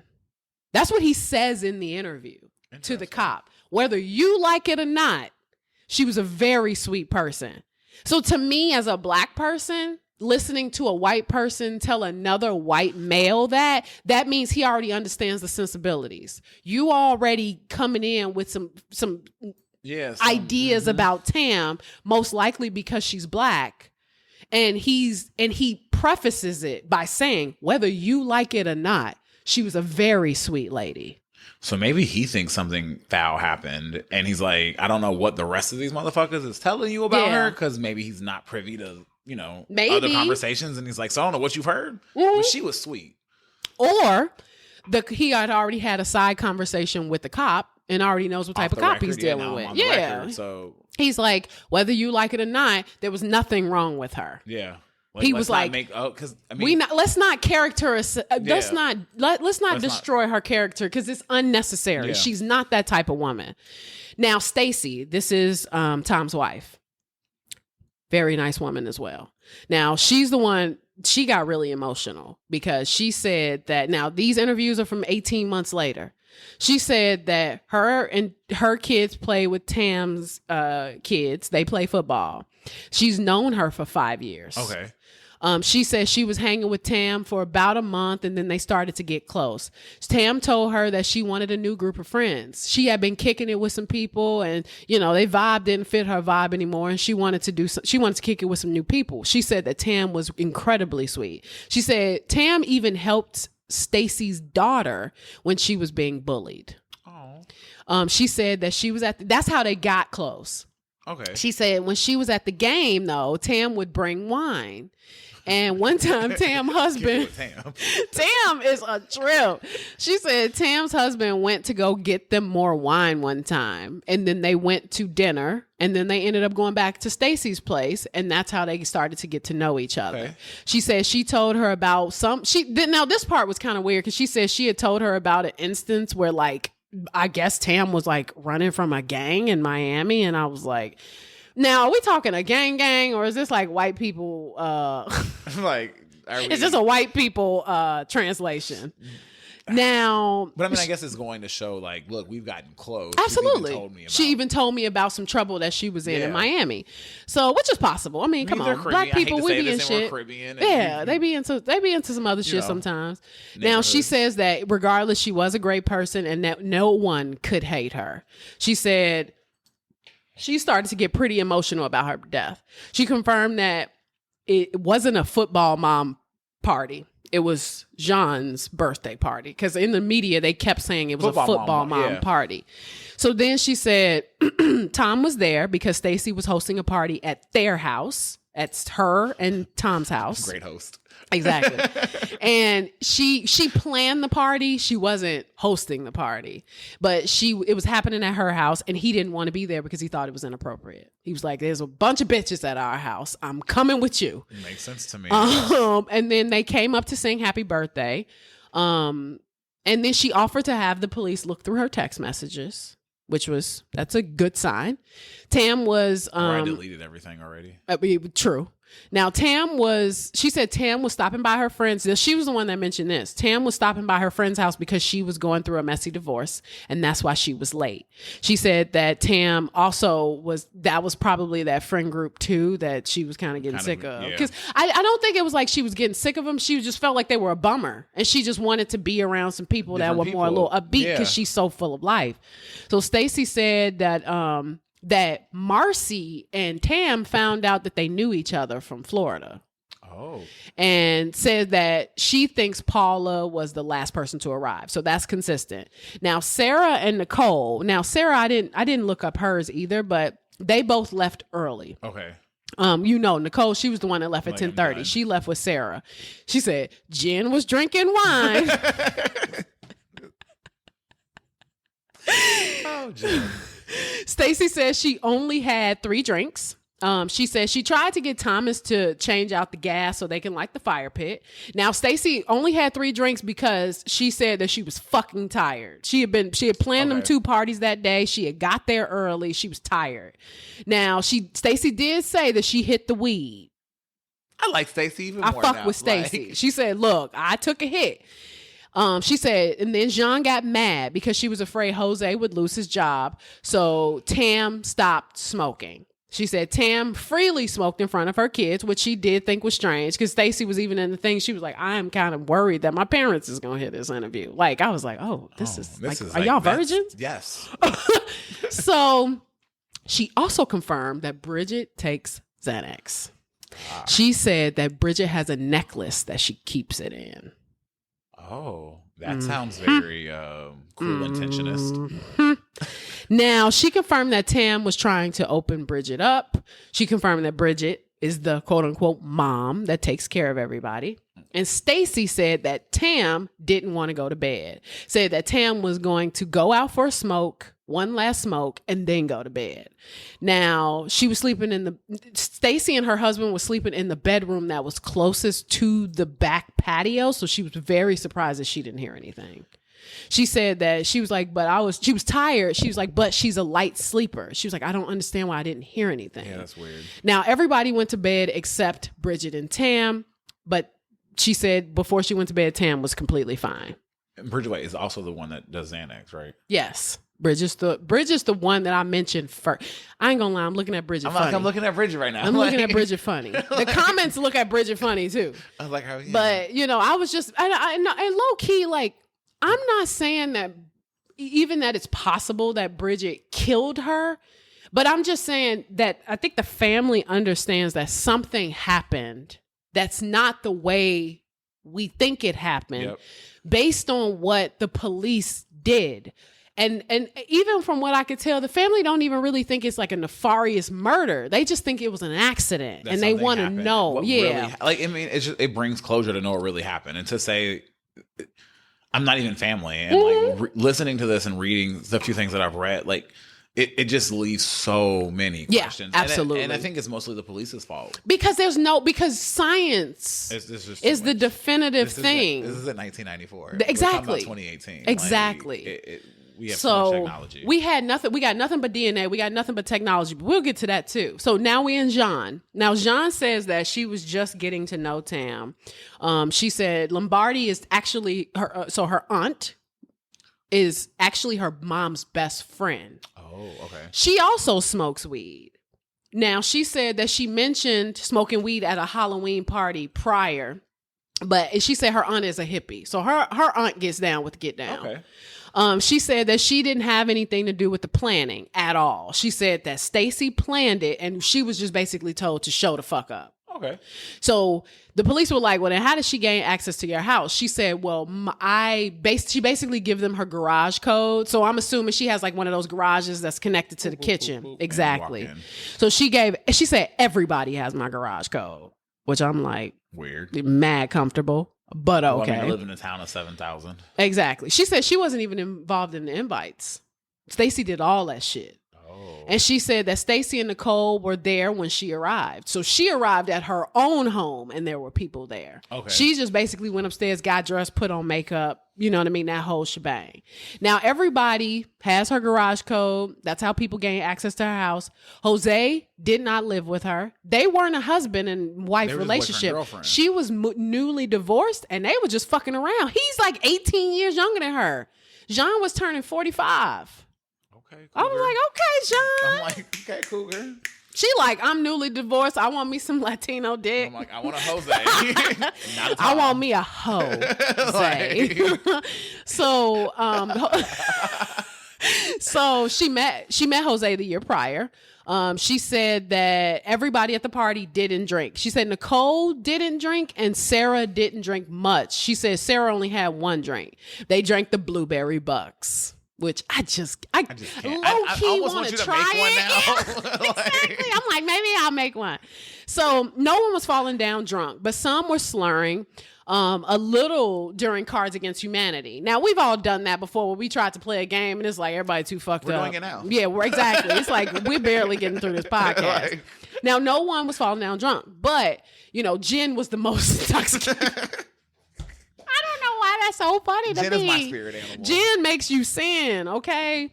While she did say while she will drink a margarita, she don't fuck with tequila. This is what I do know. That's like saying you eat egg foo young, but you don't eat But eggs. I don't eat eggs. But I will say that some people really don't fuck with certain spirits. Like, for example, Sal is saying in a minute, he'll be like, I want to fight when I drink that shit. Like, I don't know what it is. Like, I'm ready to fight. Exactly. Me and Jen just don't get along. I don't care how cheap it is, how expensive it is. It just... And Sal said the same thing until I put him on Empress. So that means you need to take some... Maybe I'll try it. Yeah. Have you ever tried 312 Distilleries, Jen? Yeah. Like, that don't bother. It's the juniper that's missing. Yeah. That I like the flavor. People always think Bombay. They always, you know what I mean? Like, and I fuck with Bombay, but that's because I like the taste of dry Hendrix. gin. Oh, okay. But that's different. Hendrix is like creme de la creme. So, I mean, like... So, okay, so she's, they playing Cards Against Humanity. Now, no one was falling down drunk. She said Jen was the most intoxicated. She said she fucks with margaritas, but don't fuck with tequila. Now, she admits there was Fireball there, which I'm like, gross. Oh, God, blueberry and Fireball? Oh, what the fuck are y'all doing? She said everybody did Fireball. Exactly. It's like in Chicago and motherfuckers had that. What's that shit? Not Jaeger. Oh, Malort. Ugh. Nah. So everybody did Fireball but Tam. Now, Tam brought a bottle of Coralejo Reposado tequila. I looked it up because I wanted to know what it was. She told Tam she can't smoke because I said Jorge. I'm drunk. Jose. Jorge. Shit. Jose is in law enforcement. Now, Tam made a joke that she forgot that he was there because she couldn't see him. That's what she said straight up. She's like, my bad. I can't see that motherfucker. Out of sight, out of mind. Now, she confirms that around 1:30, people started to go to bed. And she said before she went to bed, Bridget was cleaning. Now, from what... It's kind of early for a it is. slumber It's party. early, but they all moms and shit. They ain't gonna be like us. Like, we ain't got no kids. Like, you know, we got pets. We like, I gotta get home by 6 so I can walk my dog. You know what I'm saying? But True. Okay. I think, and in this Bridget situation too, like she said Bridget was cleaning. Bridget seems like, because she even says in her interview that she hired Bridget. I think Bridget does nanny and housekeeping shit. And I think she had Bridget there to kind of be the sober one who's going to clean up after everybody and make sure everybody's good. Kind of just, you know. You're there. Exactly. You're a friend, but you're also here to... You know, exactly. Yeah. You ain't here to get fucked up, but you working. Yeah. It's like the designated driver. Now, what was weird is that this was the only time I heard this. Jose said, or she said that Jose said that his charger was in the basement and he wanted to go downstairs to get it. Because remember, he was in the basement all night. Now, and then she said he came back up immediately. And when he came back up, Bridget was still there. And so he mentioned it somehow. But it's weird because you don't mention that any other time. So it's kind of like either he went downstairs and nobody else knew about it. You know what I'm saying? Yeah. Because obviously so many people were gone. People were starting to go to sleep. But so he went downstairs to go get his charger at some point. Okay. Now she also gets pretty emotional when she starts talking about Tam's body. She didn't know. I mean, she didn't know what was going on, and she didn't even know if she should call 911 because at that point, I think they were kind of just thinking that Tam had passed out there. But then she said that Jose told her to call 911, and she went down to where she was laying, but he was the only one at the lower level, like out there with her. Okay. And she said, she said she never went down to where she was laying. She looked over the patio. So she was from the balcony looking down. Jose was the only one down there with the body. Now, Jose, you know, he did his thing. They ended up calling the police. Now, she did say that Marcy was going to leave at like 4 something to be at work. So that is accurate. Okay. Tom and Stacy were already gone, and Paula was as well. So the couple, they had left. And the last person, Paula was there, but Jen was still there. Jen was awake now, and she was getting prepared to leave. But she says she does recall Jose touching the body. He lifted her leg and said she's really stiff. Now, like rigor mortis? Rigor mortis takes 2 hours to set in. Apparently, I googled it. I didn't know that. Yeah, it takes 2 hours. So, you know, so what we do know is that from when they found her around 8:45, she was already rigor. So I mean, she would have had to have died. She probably died around 6:45. 6:45. Yeah. Which that timeline sounds weird too, though, because I mean, but she could have been fresh for, you know, a few more hours or been actively dying for a couple of hours. I guess too. also I wonder what the weather is. I think that's true. I would too. assume cold weather would, you know, slow down, freeze up the body. Yeah, for sure. So maybe for sure. Yeah, that's true too. So, but again, we don't have a lot of scientific data because they suck. Completely. So now she said that she says she does remember her arms were positioned like Tam was face down.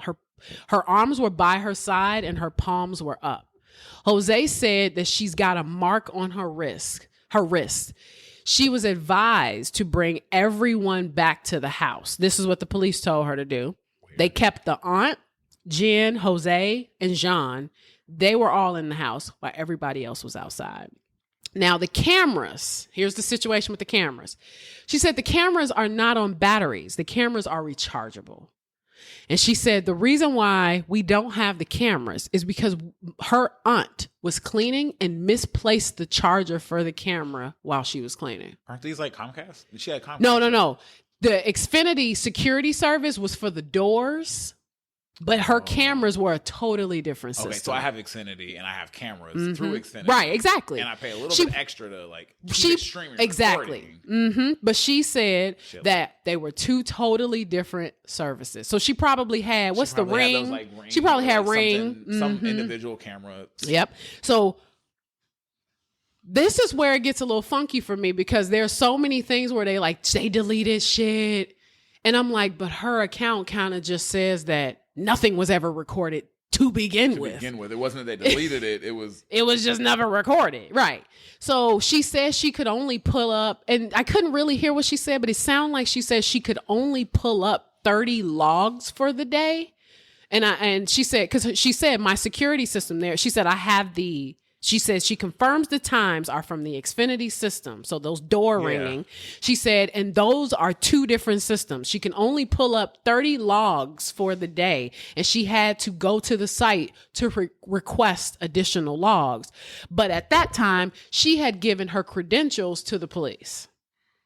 So she didn't request them herself. She gave them her credentials to request them. And she probably did because she probably thought that they could expedite them. That makes sense. Yeah, to me, that's where as I'm going through, I'm like, no, it does. It sounds. And obviously this is a lot of data. So I'm like trying to think about it just like as a person too, because I can't just look at it as, this black woman is at this party with a bunch of white women, especially and obviously these are their accounts. Yeah. And these are also 18 months later.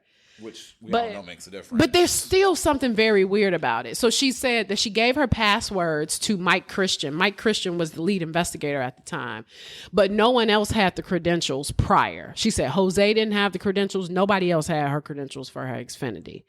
She said that she's never taken Xanax, but she has taken Klonopin, which is an anti-anxiety. I'm like, same thing, right? She said that Bridget never gave her any drugs. But then the police said, but Bridget told us she gave you drugs during your divorce. And she was like, oops, I forgot about that. Then she thought about it. And she was like, yeah, but my divorce went on for 3 years. So, I guess it's likely. But yeah, I was anxious. She said, and then she thought about it. She sat on it. She said, you know what? You're probably right. She gave me something because one time he punched through a wall. That's what she said. Got it. So then she said, and I remember the pill. The pill was bluish green. That's what she said. Now, when I looked up what Xanax looks like, the Pfizer version of Xanax is greenish. Okay. So maybe she gave her one of her Xanax. Or she gave her a Klonopin. I don't know. Now, she didn't think Bridget would give Tam Xanax, though. John's mother paid. And then I found out John's mother paid for Tamla's funeral. Oh. She said that Tamla's family didn't have life insurance.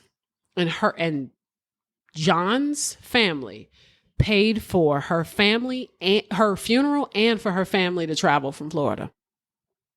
Oh, that sounds... I guess if you have it, people do that. I'm saying, it happened in my house.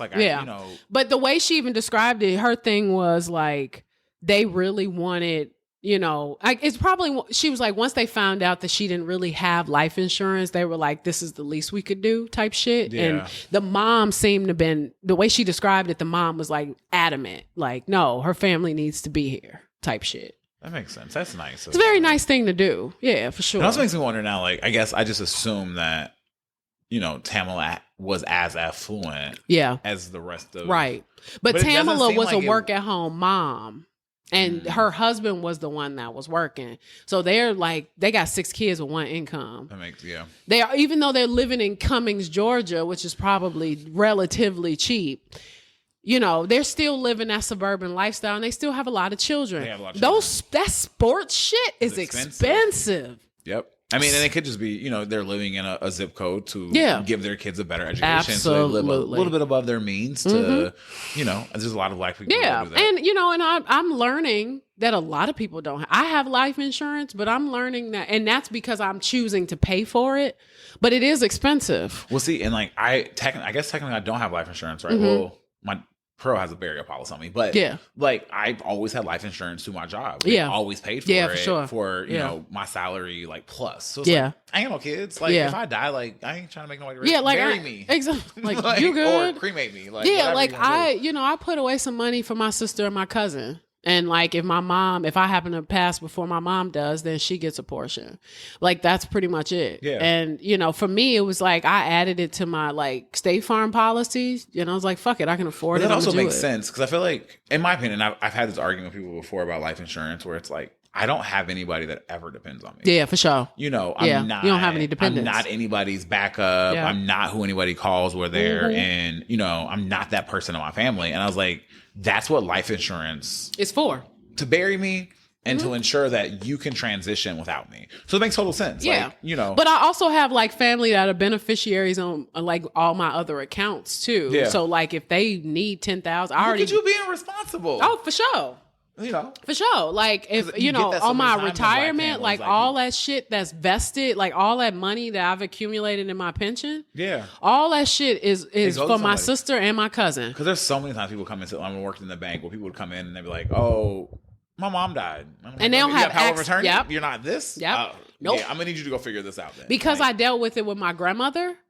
I went ahead and I put all that shit. I put everybody's names on what and every time like I've gone in for surgery, I always send my little sister my banking credentials. That makes sense. Anytime I change my password because I want her to have access to my shit and I don't want them to have to go through the hoops. Yeah, no, that makes sense. But I've already decided I want it to be cremated. So I'm like, do the cheapest thing possible and keep that money. Enjoy your life. Go to Europe. Yeah. Buy a Louis Vuitton purse for me. You know what I'm saying? It makes sense. I don't have an insurance. Like, I don't want to, it's going to be weird. I don't want to be in the ground with bugs. Like, I don't want bitches down there rotting. The fuck?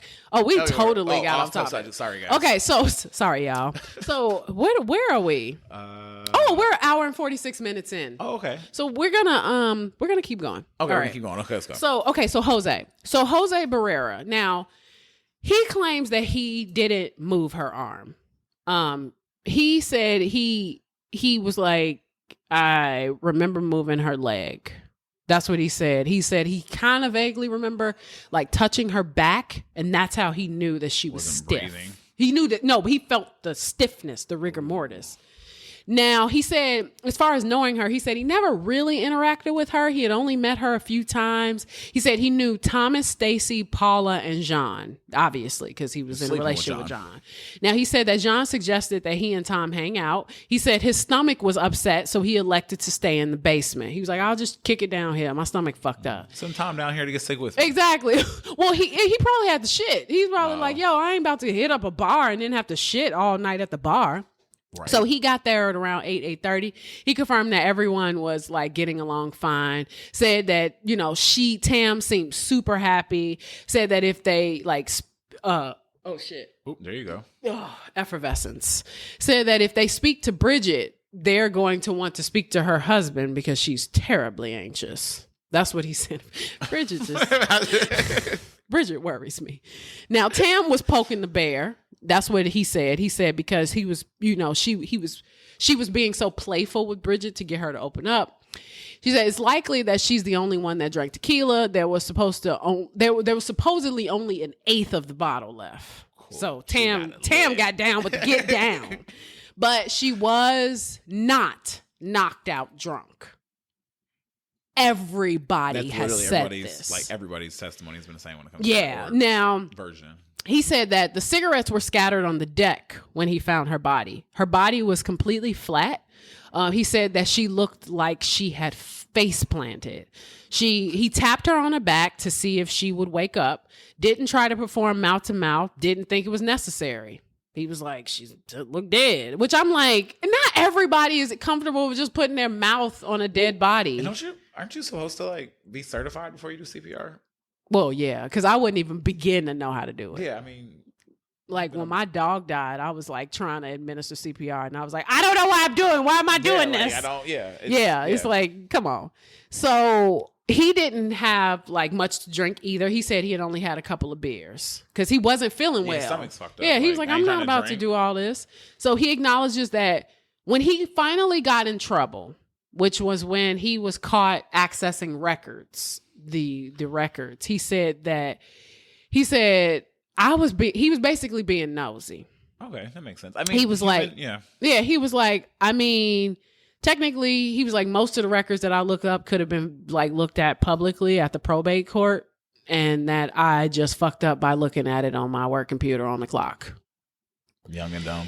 Yeah. So he said that Tam had a very nice personality. Said people always. Then he mentioned Bridget again. He said that she was just picking on her in a playful way. Said that even when he found her though, he's scattered. So that's why this is scattered, because I'm like writing notes as he's talking about it. But he said that he didn't care to flip her over because he noticed that she was already stiff. A lot of the issue was that. Why didn't you do anything? Right. Because that's what. Yeah. But he just kind of felt like, what for? Yeah, she's dead. Now, what was weird, he erased everything from that day, which I think is stupid. But this was also 18 months later. So, and this is a second investigation. Yeah, so. Exactly. And this had already, he's the second person who had already had a new phone. Stacy, I think, was another one who had a new phone. And she's like, no, I don't have my old phone. That was 2 years ago. That was a year and a half ago. I don't have my new phone. I don't have my old phone. Now, he didn't mind giving up his phone, even though he replaced it. But because they did ask, they wanted to do a phone dump. But then he was worried that he would need it. He's like, but it's my phone. Like, because how long are you going to have it? How long do I have my phone? Like, what am I going to do without it? Even though he has a work phone, he didn't really think anything would come out of a polygraph either. Because he's like, his thing was, he's like, which we all know polygraphs are kind of bullshit. But he also just felt like, and this is what he said, these people, and I don't think he meant this in a disrespectful way. I think what he meant is the people that are trying to get justice for Tam, they're not going to believe it regardless. Yeah, no, definitely. But to me, I'm like, but give the evidence.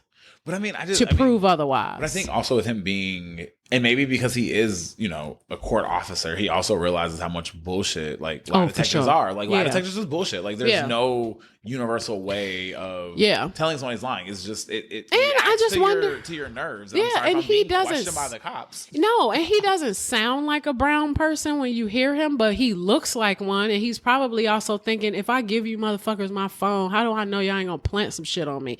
That's the thing. I failed his lie detector test because I'm anxious. Yeah. And that's really what lie detector tests measure. It detects your body reaction to a question. Yeah, exactly. So I'm a brown person that's being questioned by the cops. Why would I not be nervous? This? Exactly. So here it is. I'm just giving the man the benefit of the doubt. Yeah, no, definitely. So he didn't really think anything was going to come out of it. He's like, it doesn't really matter to these people. They already decided. In his opinion, he's like, well, I can give you my phone. I can do the polygraph, but they've already decided what they want to decide about me.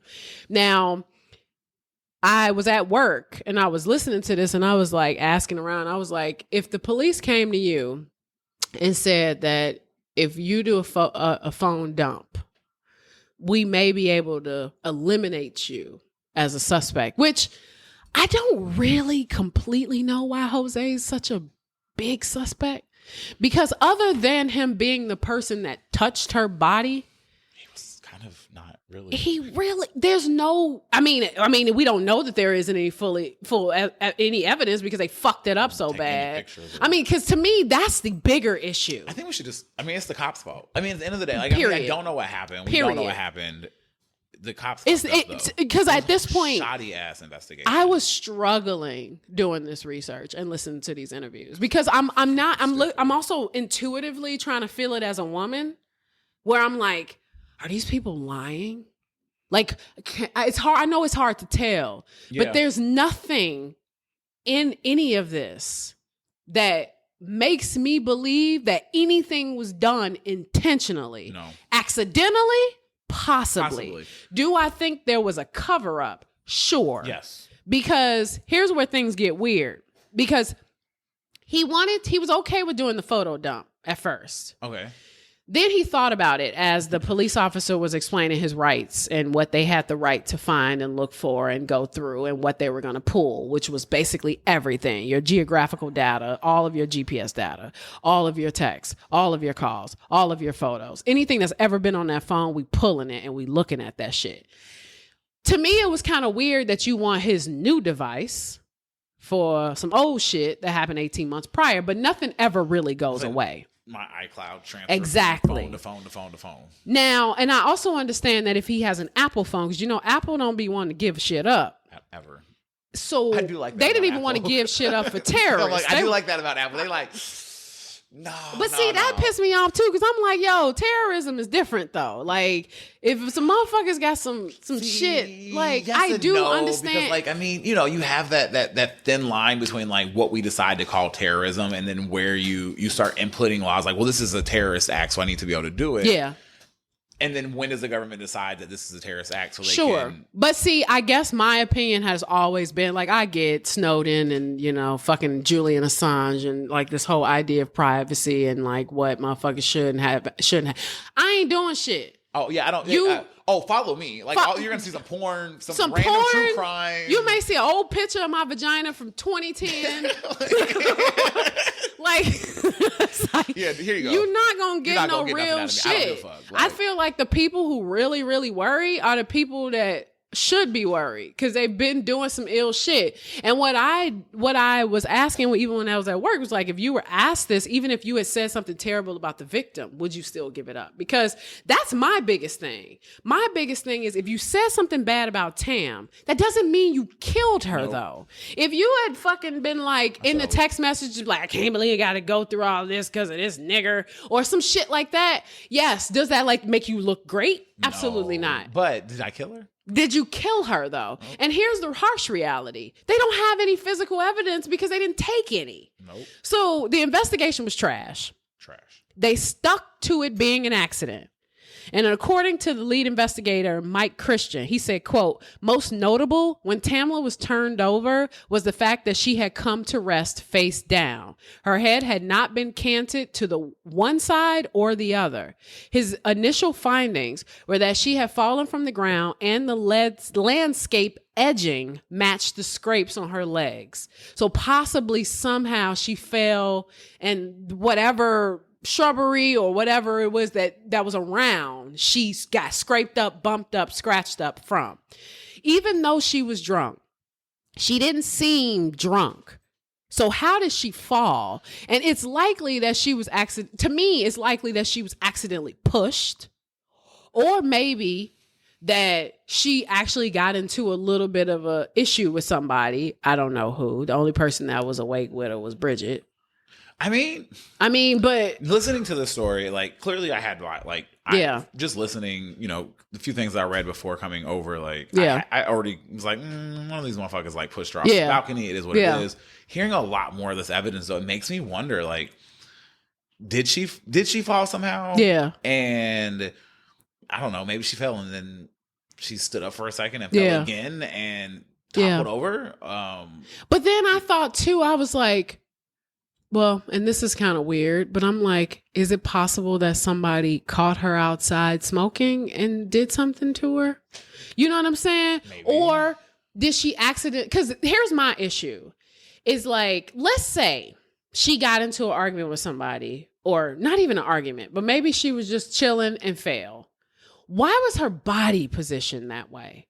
Because to me, that means there's a second person, because her body was positioned in a way that, unless Jose did some shit, or okay, so everybody says that, like, on everybody's account, she wasn't that drunk. Right now, in retrospect, I can think of times where, I wasn't necessarily stumbling in the moment, and I didn't necessarily seem overly intoxicated. Maybe I was, doing more than one thing besides drinking.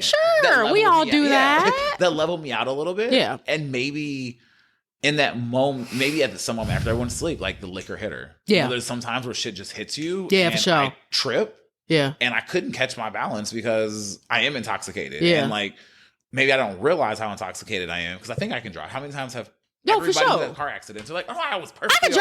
I can drive. Yeah. And then you start driving and your reactions like, I can't drive. Aren't the same. Like you just, your reactions aren't the same. When you're drunk, so, was she drunk? And then, oops, I tripped over something. She was in pajamas, maybe the onesie. But then. And you topple over and because you're drunk. But how do you not break the banister? I don't know. If it's wood, I don't even know it's wood. Yeah. But, you know, and since you're drunk, maybe you're so drunk that you don't even have a chance. And it's not that far. I feel like it's like cats, right? Yeah. Cats have a better chance of living if they fall from higher. Because you have a chance to grapple. So maybe because I'm so drunk, I fall from this 15 feet up, don't have a chance to try to break my fall. So you just fall. It just is what it is. It's literally splat. Yep, splat. Yeah. I mean, you have a point, because I was like trying to imagine, because then I was like, is there a possibility that she was just like out there fucking around? Because then there's that weird detail where like Jose says like her cigarettes were kind of all over the place. That's weird. You know, like I know there was also a note where they said that there were 2 brands of cigarettes out there, and I can also think of many reasons why there could be 2 brands. One, there's 2 people. I mean, and I know this happens in the hood a lot. Like sometimes motherfuckers be owing you cigarettes and you'll put somebody else's cigarette in your pack. You'll be like, oh, remember that time you gave me 2 cigarettes? Here's 2 cigarettes back. You know what I mean? So, I mean, I know that's some hood shit. I don't know that that's total speculation. Everything I say is speculation because I wasn't there. But I'm just saying that it's just odd to me. You know what I mean? It's just odd. So, I think this could really be boiled down to just shitty police work. It's just shitty police work. So here's another thing. So you know, to me, I was like, there's no motive for real. There's no weapon from what we could tell. And there are no other injuries on anyone else. So now, is it struggle, no fight? Yeah, like, is it likely that someone else in the neighborhood hurt her? I mean, Jose got caught up with the record shit. That was weird. But the issue for me is the investigation. It's not really anybody at the party. It just wasn't handled well. The autopsy even report shows signs of a struggle to me that does not look like it was just the result of a fall. But because they flubbed all of the scientific data, it's hard to think that even if somebody pushed her, you know, like, I mean, if somebody pushed her and she just tumbled and she landed the way she landed, they didn't do any work for us to come to that conclusion. I mean, and I also think about like, how do we know what does this abrasion look like? Yeah. You know, yeah. How I mean, we wouldn't know. We don't, there's no pictures. So, you know, like saying somebody has an abrasion, and, you know, it's a bruise, like you said, like I'm going to have a bruise on my hand tomorrow. Absolutely. Absolutely. And, you know, and so how bad was this bruise? Absolutely. So maybe the fall, you know, we already know the cut probably came from the bone. Yeah. You know, so maybe the fall, maybe these bruises and these cuts weren't as as like I'm thinking in my brain. Because when I think of this in retrospect now that like I've heard the whole story. Yeah. You know, I'm thinking like, oh no, you have these abrasions, you have these cuts. Like, how could this just be a fall? Yeah. But maybe this abrasion wasn't really as... That's my thing. That's what was so confusing as I was doing this, because I was like, listening to these interviews and I'm like, I really don't think any of these people did anything. But though the one person who I won't say I think did it, because I do think that she could have accidentally, oops, fell over I'm gonna go home now. Yeah, or you know, I mean, yeah, for sure. And I, you know, part of me is like low key, like there is one person that I'm like on some clue shit. I'm like, it is Professor Plum. Yep. And I agree. You know what I'm saying? That as I was kind of treating it like that, where I was like, there is something off about this one individual. Now, I agree. Her body, though, like some of the things on her body do kind of feel defensive. Some of the marks on her, I think there was a mark on her finger or some shit. I can't remember. Or maybe the ones on her wrist. But I mean, there could have been something that had popped off. She fell because some shit popped off. Yeah. And then took the tumble. And then they tried to recover from it when they got downstairs. They were like, oh shit, she fell. And then moved her body. And that's how she ended up in that position. But that's the thing about the family too, because the family, you know, they've raised questions about the door alerts leading to the garage minutes earlier too, which could be Bridget leaving or cleaning up. Oh, right. Because remember, Bridget was cleaning up. Yeah. She could leave I don't know where this woman's garbage is, but she may have gone through the garage.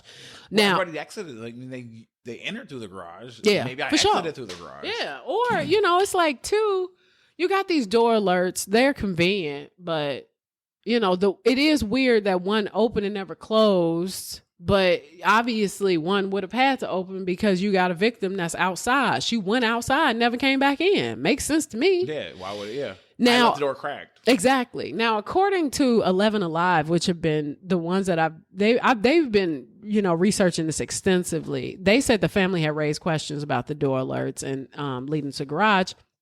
And according to the alerts, the door opened 17 minutes earlier at 1:40 a.m. and was also never closed. That's in the garage. Now, the person last to see Horsford alive said they walked to the front door together. That matches with the front door chime at 1:47.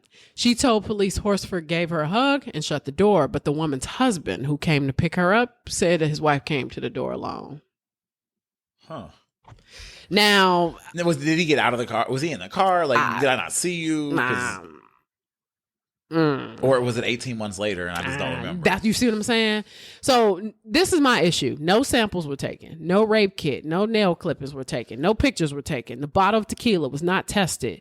The only person who determined she was dead was Barrera. And that was by touching her and by lifting her leg or whatever the fuck. And he never even tried to resuscitate because he had already fucking decided that she was dead. Now, was there any justice? Of course not. The case closed in 2019. In February, it was ruled an accidental death. The GBI conducted another investigation in June 2020, and it closed in July of 2021. Jose was fired. He, of course, is not going to tell us where he works now because he don't want that problem.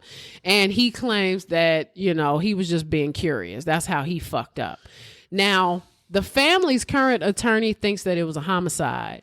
Tam's friend, Michelle Graves, was confused as to why no one tried to resuscitate, which I do understand that. But as a person who have discovered a dead body in their life, that is not your immediate response. If you are not a trained professional, you think, oh, I'm putting my mouth on a cold, dead body. This is a waste of my time and everybody else's time. Also, I think that, excuse me, I think that, like you said, if you're not a trained professional and I don't know. I mean, and again, in my mind, I would hope that I would jump into a reactive situation and try to save you. Mm-hmm. But I don't know if that's what would happen. No, for sure. You're bloody on the floor and I walk in. Because or there's instances okay, I just happened to watch, what is it called? I forgot what it was. Unsolved Mysteries? Yep, I'm drunk now. Okay. Nope, fake movie. Okay. Final Destination. Yeah. Love that runs movie. in, love it. He runs in and the teacher is the episode where the teacher... And he grabs the knife? He grabs the knife. Yeah. Yeah. He didn't kill her. No. I mean, but if they would have fingerprinted him... I mean, scientifically, he was at the scene of a crime when somebody was dead. And you pulled the knife out of her chest. Your fingerprints are all over that knife. In my mind, that's what I would do. If I came into your apartment and you're dead on the floor with a knife in your chest... My immediate response is... Oh, maybe not now that I've watched so much true crime. But... Yeah. No, I probably would be like, oh my God, let me get I will this tell out you of what my immediate response is: not putting my mouth on you. No. Because I'm more scared also that I'm going to hurt you. Yeah. Even if I'm not thinking it's a crime, you know what I'm saying? If I'm thinking that I could possibly help, like I told you, I tried to resuscitate my dog for what? She was dead. But I ultimately, I do understand the impulse, but this is also not a person he knew well. Yeah. That's not going to be his response. No. I would probably try to resuscitate you. We've been friends for 20 years. It's But, somebody that you met. A dead body that you see on the street, I'm not. 3 months ago, so now, where does this case stand now? The family, they have a new attorney. He thinks it's a homicide. He's been pushing, and her friends and family have been pushing for them to reinvestigate. Actually, not the GBI this time, but the FBI. They have a change.org site that has over 700,000 signatures on it. I'm going to post the link to that in the show notes if anybody wants to sign it. And they have an Instagram account called Justice for Tam. And you can find pictures and clips of interviews and things like that where they're kind of just keeping people abreast of it. Because of course, celebrities and people like Kim Kardashian and 50 Cent and motherfuckers like that have hopped on. Yeah, T.I. was big on it because it's also in Georgia. He's kind of big on anything in Georgia. They all kind of hopped on it. On his son. Yeah, for sure. It's like, focus on your house. But so that is the very confusing case of Tamla Horsford that we didn't solve. That we're not going to. We're not going to solve that one. It's a different it's a conversation that I think that interculturally I rather have than to have it on this podcast, because I think Black people and, you know, when it comes to especially race related events like this, in a way where you have a Black woman who is the only white woman. I mean, I'm sorry, you have a Black woman in a sea of white women who's the only Black person at the party. It always feels nefarious. But I'm gonna just be 100%. I don't know. Like, this is weird. It's really, really weird. I agree. So like I said, coming here, the few things that I've heard and read, like, I was like, oh, they killed her. Yeah. Now knowing more information. Yeah. It's hard to tell. It's kind of one of those things like, was this just a terrible accident that nobody wants to cop to? Yeah. Or was it an accident that really nobody really knows what happened, and they're all as perplexed as the family is? And I think it's painful too, because there's so many aspects of it that is like so normal. She went to a party. She was kicking it with these girls she didn't know that well. That's fine. She planned on sleeping there. That's cool. She got drunk there. She was planning on sleeping there, so that's fine. Yeah. You know, okay, she had a little weed in her system, had a little Xanax in her system. None of these things could kill you. Me and you have done way more and way worse. I just did more this weekend. I was about to say, Halloween, we were busy. You know, like you could do way more, way worse. And as a person who drinks, and I have a mother that doesn't, like, I can see my mom saying some of the shit that some of these women are saying, where she's like, I don't ever drink. What is that? Who gets drunk like that? Yeah. So I do understand it in the realist sense, where I'm just like, there's a possibility that this woman got fucked up. She was hanging with the wrong people to get fucked up with because they don't know her well. But at the same time, like, what happened on the balcony? What happened in the yard if it wasn't on the balcony? Like, what? I mean, there are still those like forensic things that are just so missing from the fucking case that you can't make. And there's nothing we can do about it, because again, it's all done. The stupid system didn't do what they were supposed to do. We didn't take pictures. We didn't close off the scene. And I think that is because, and that's where, like, I think my issue when it comes to, like, when you're talking about like racial issues, that's the issue. I don't know if I can blame each these person people being racist, like, as the system itself was, or like, did we not take this serious? Oh, because white people were like, we didn't do it. We don't know what happened. Yeah. So the cops were like, oh, must have been an accident. Absolutely. Like, it would have never been that way, been the roles reversed. If it was a white woman died, 8 black women and one white woman, one white guilty. So it's a system issue for sure. Yes. You know, can you definitively point it to any one of these women? No. Or any of the 2 men? No, because you don't have enough evidence to do that. Nope. But to me, a civil suit of like, you owe me because you didn't do what the fuck you were supposed to do. I definitely think we have a civil suit. Yeah, for sure. Because the GBI, she died in your property and you didn't do anything. Absolutely. And you can even hear in the fucking, and now, you know, obviously I found some of the interviews. So they should get sued. No. Exactly. And I found some of the interviews online, so I was able to listen to it. There's no guarantee I listened to interviews that began and it ended, but I don't know if it was like, you know, if there were pieces of it that were different or maybe pieces of it taken. I don't know. But based on what I'm listening to, you know, these people seem just as confused as everybody. Yeah, no, they do. They seem like we went to, like, I mean, and nobody, you know, that has to be traumatic. Like, I would hate to wake up from a party that I just have and somebody that was there, regardless of how right after my birthday, in my house, in my yard, just dead. Absolutely. Like, I mean, there is one person that I feel like is hella sus, but I don't necessarily think that we could even. Well, she can't sue us. She was the maid. Oh God.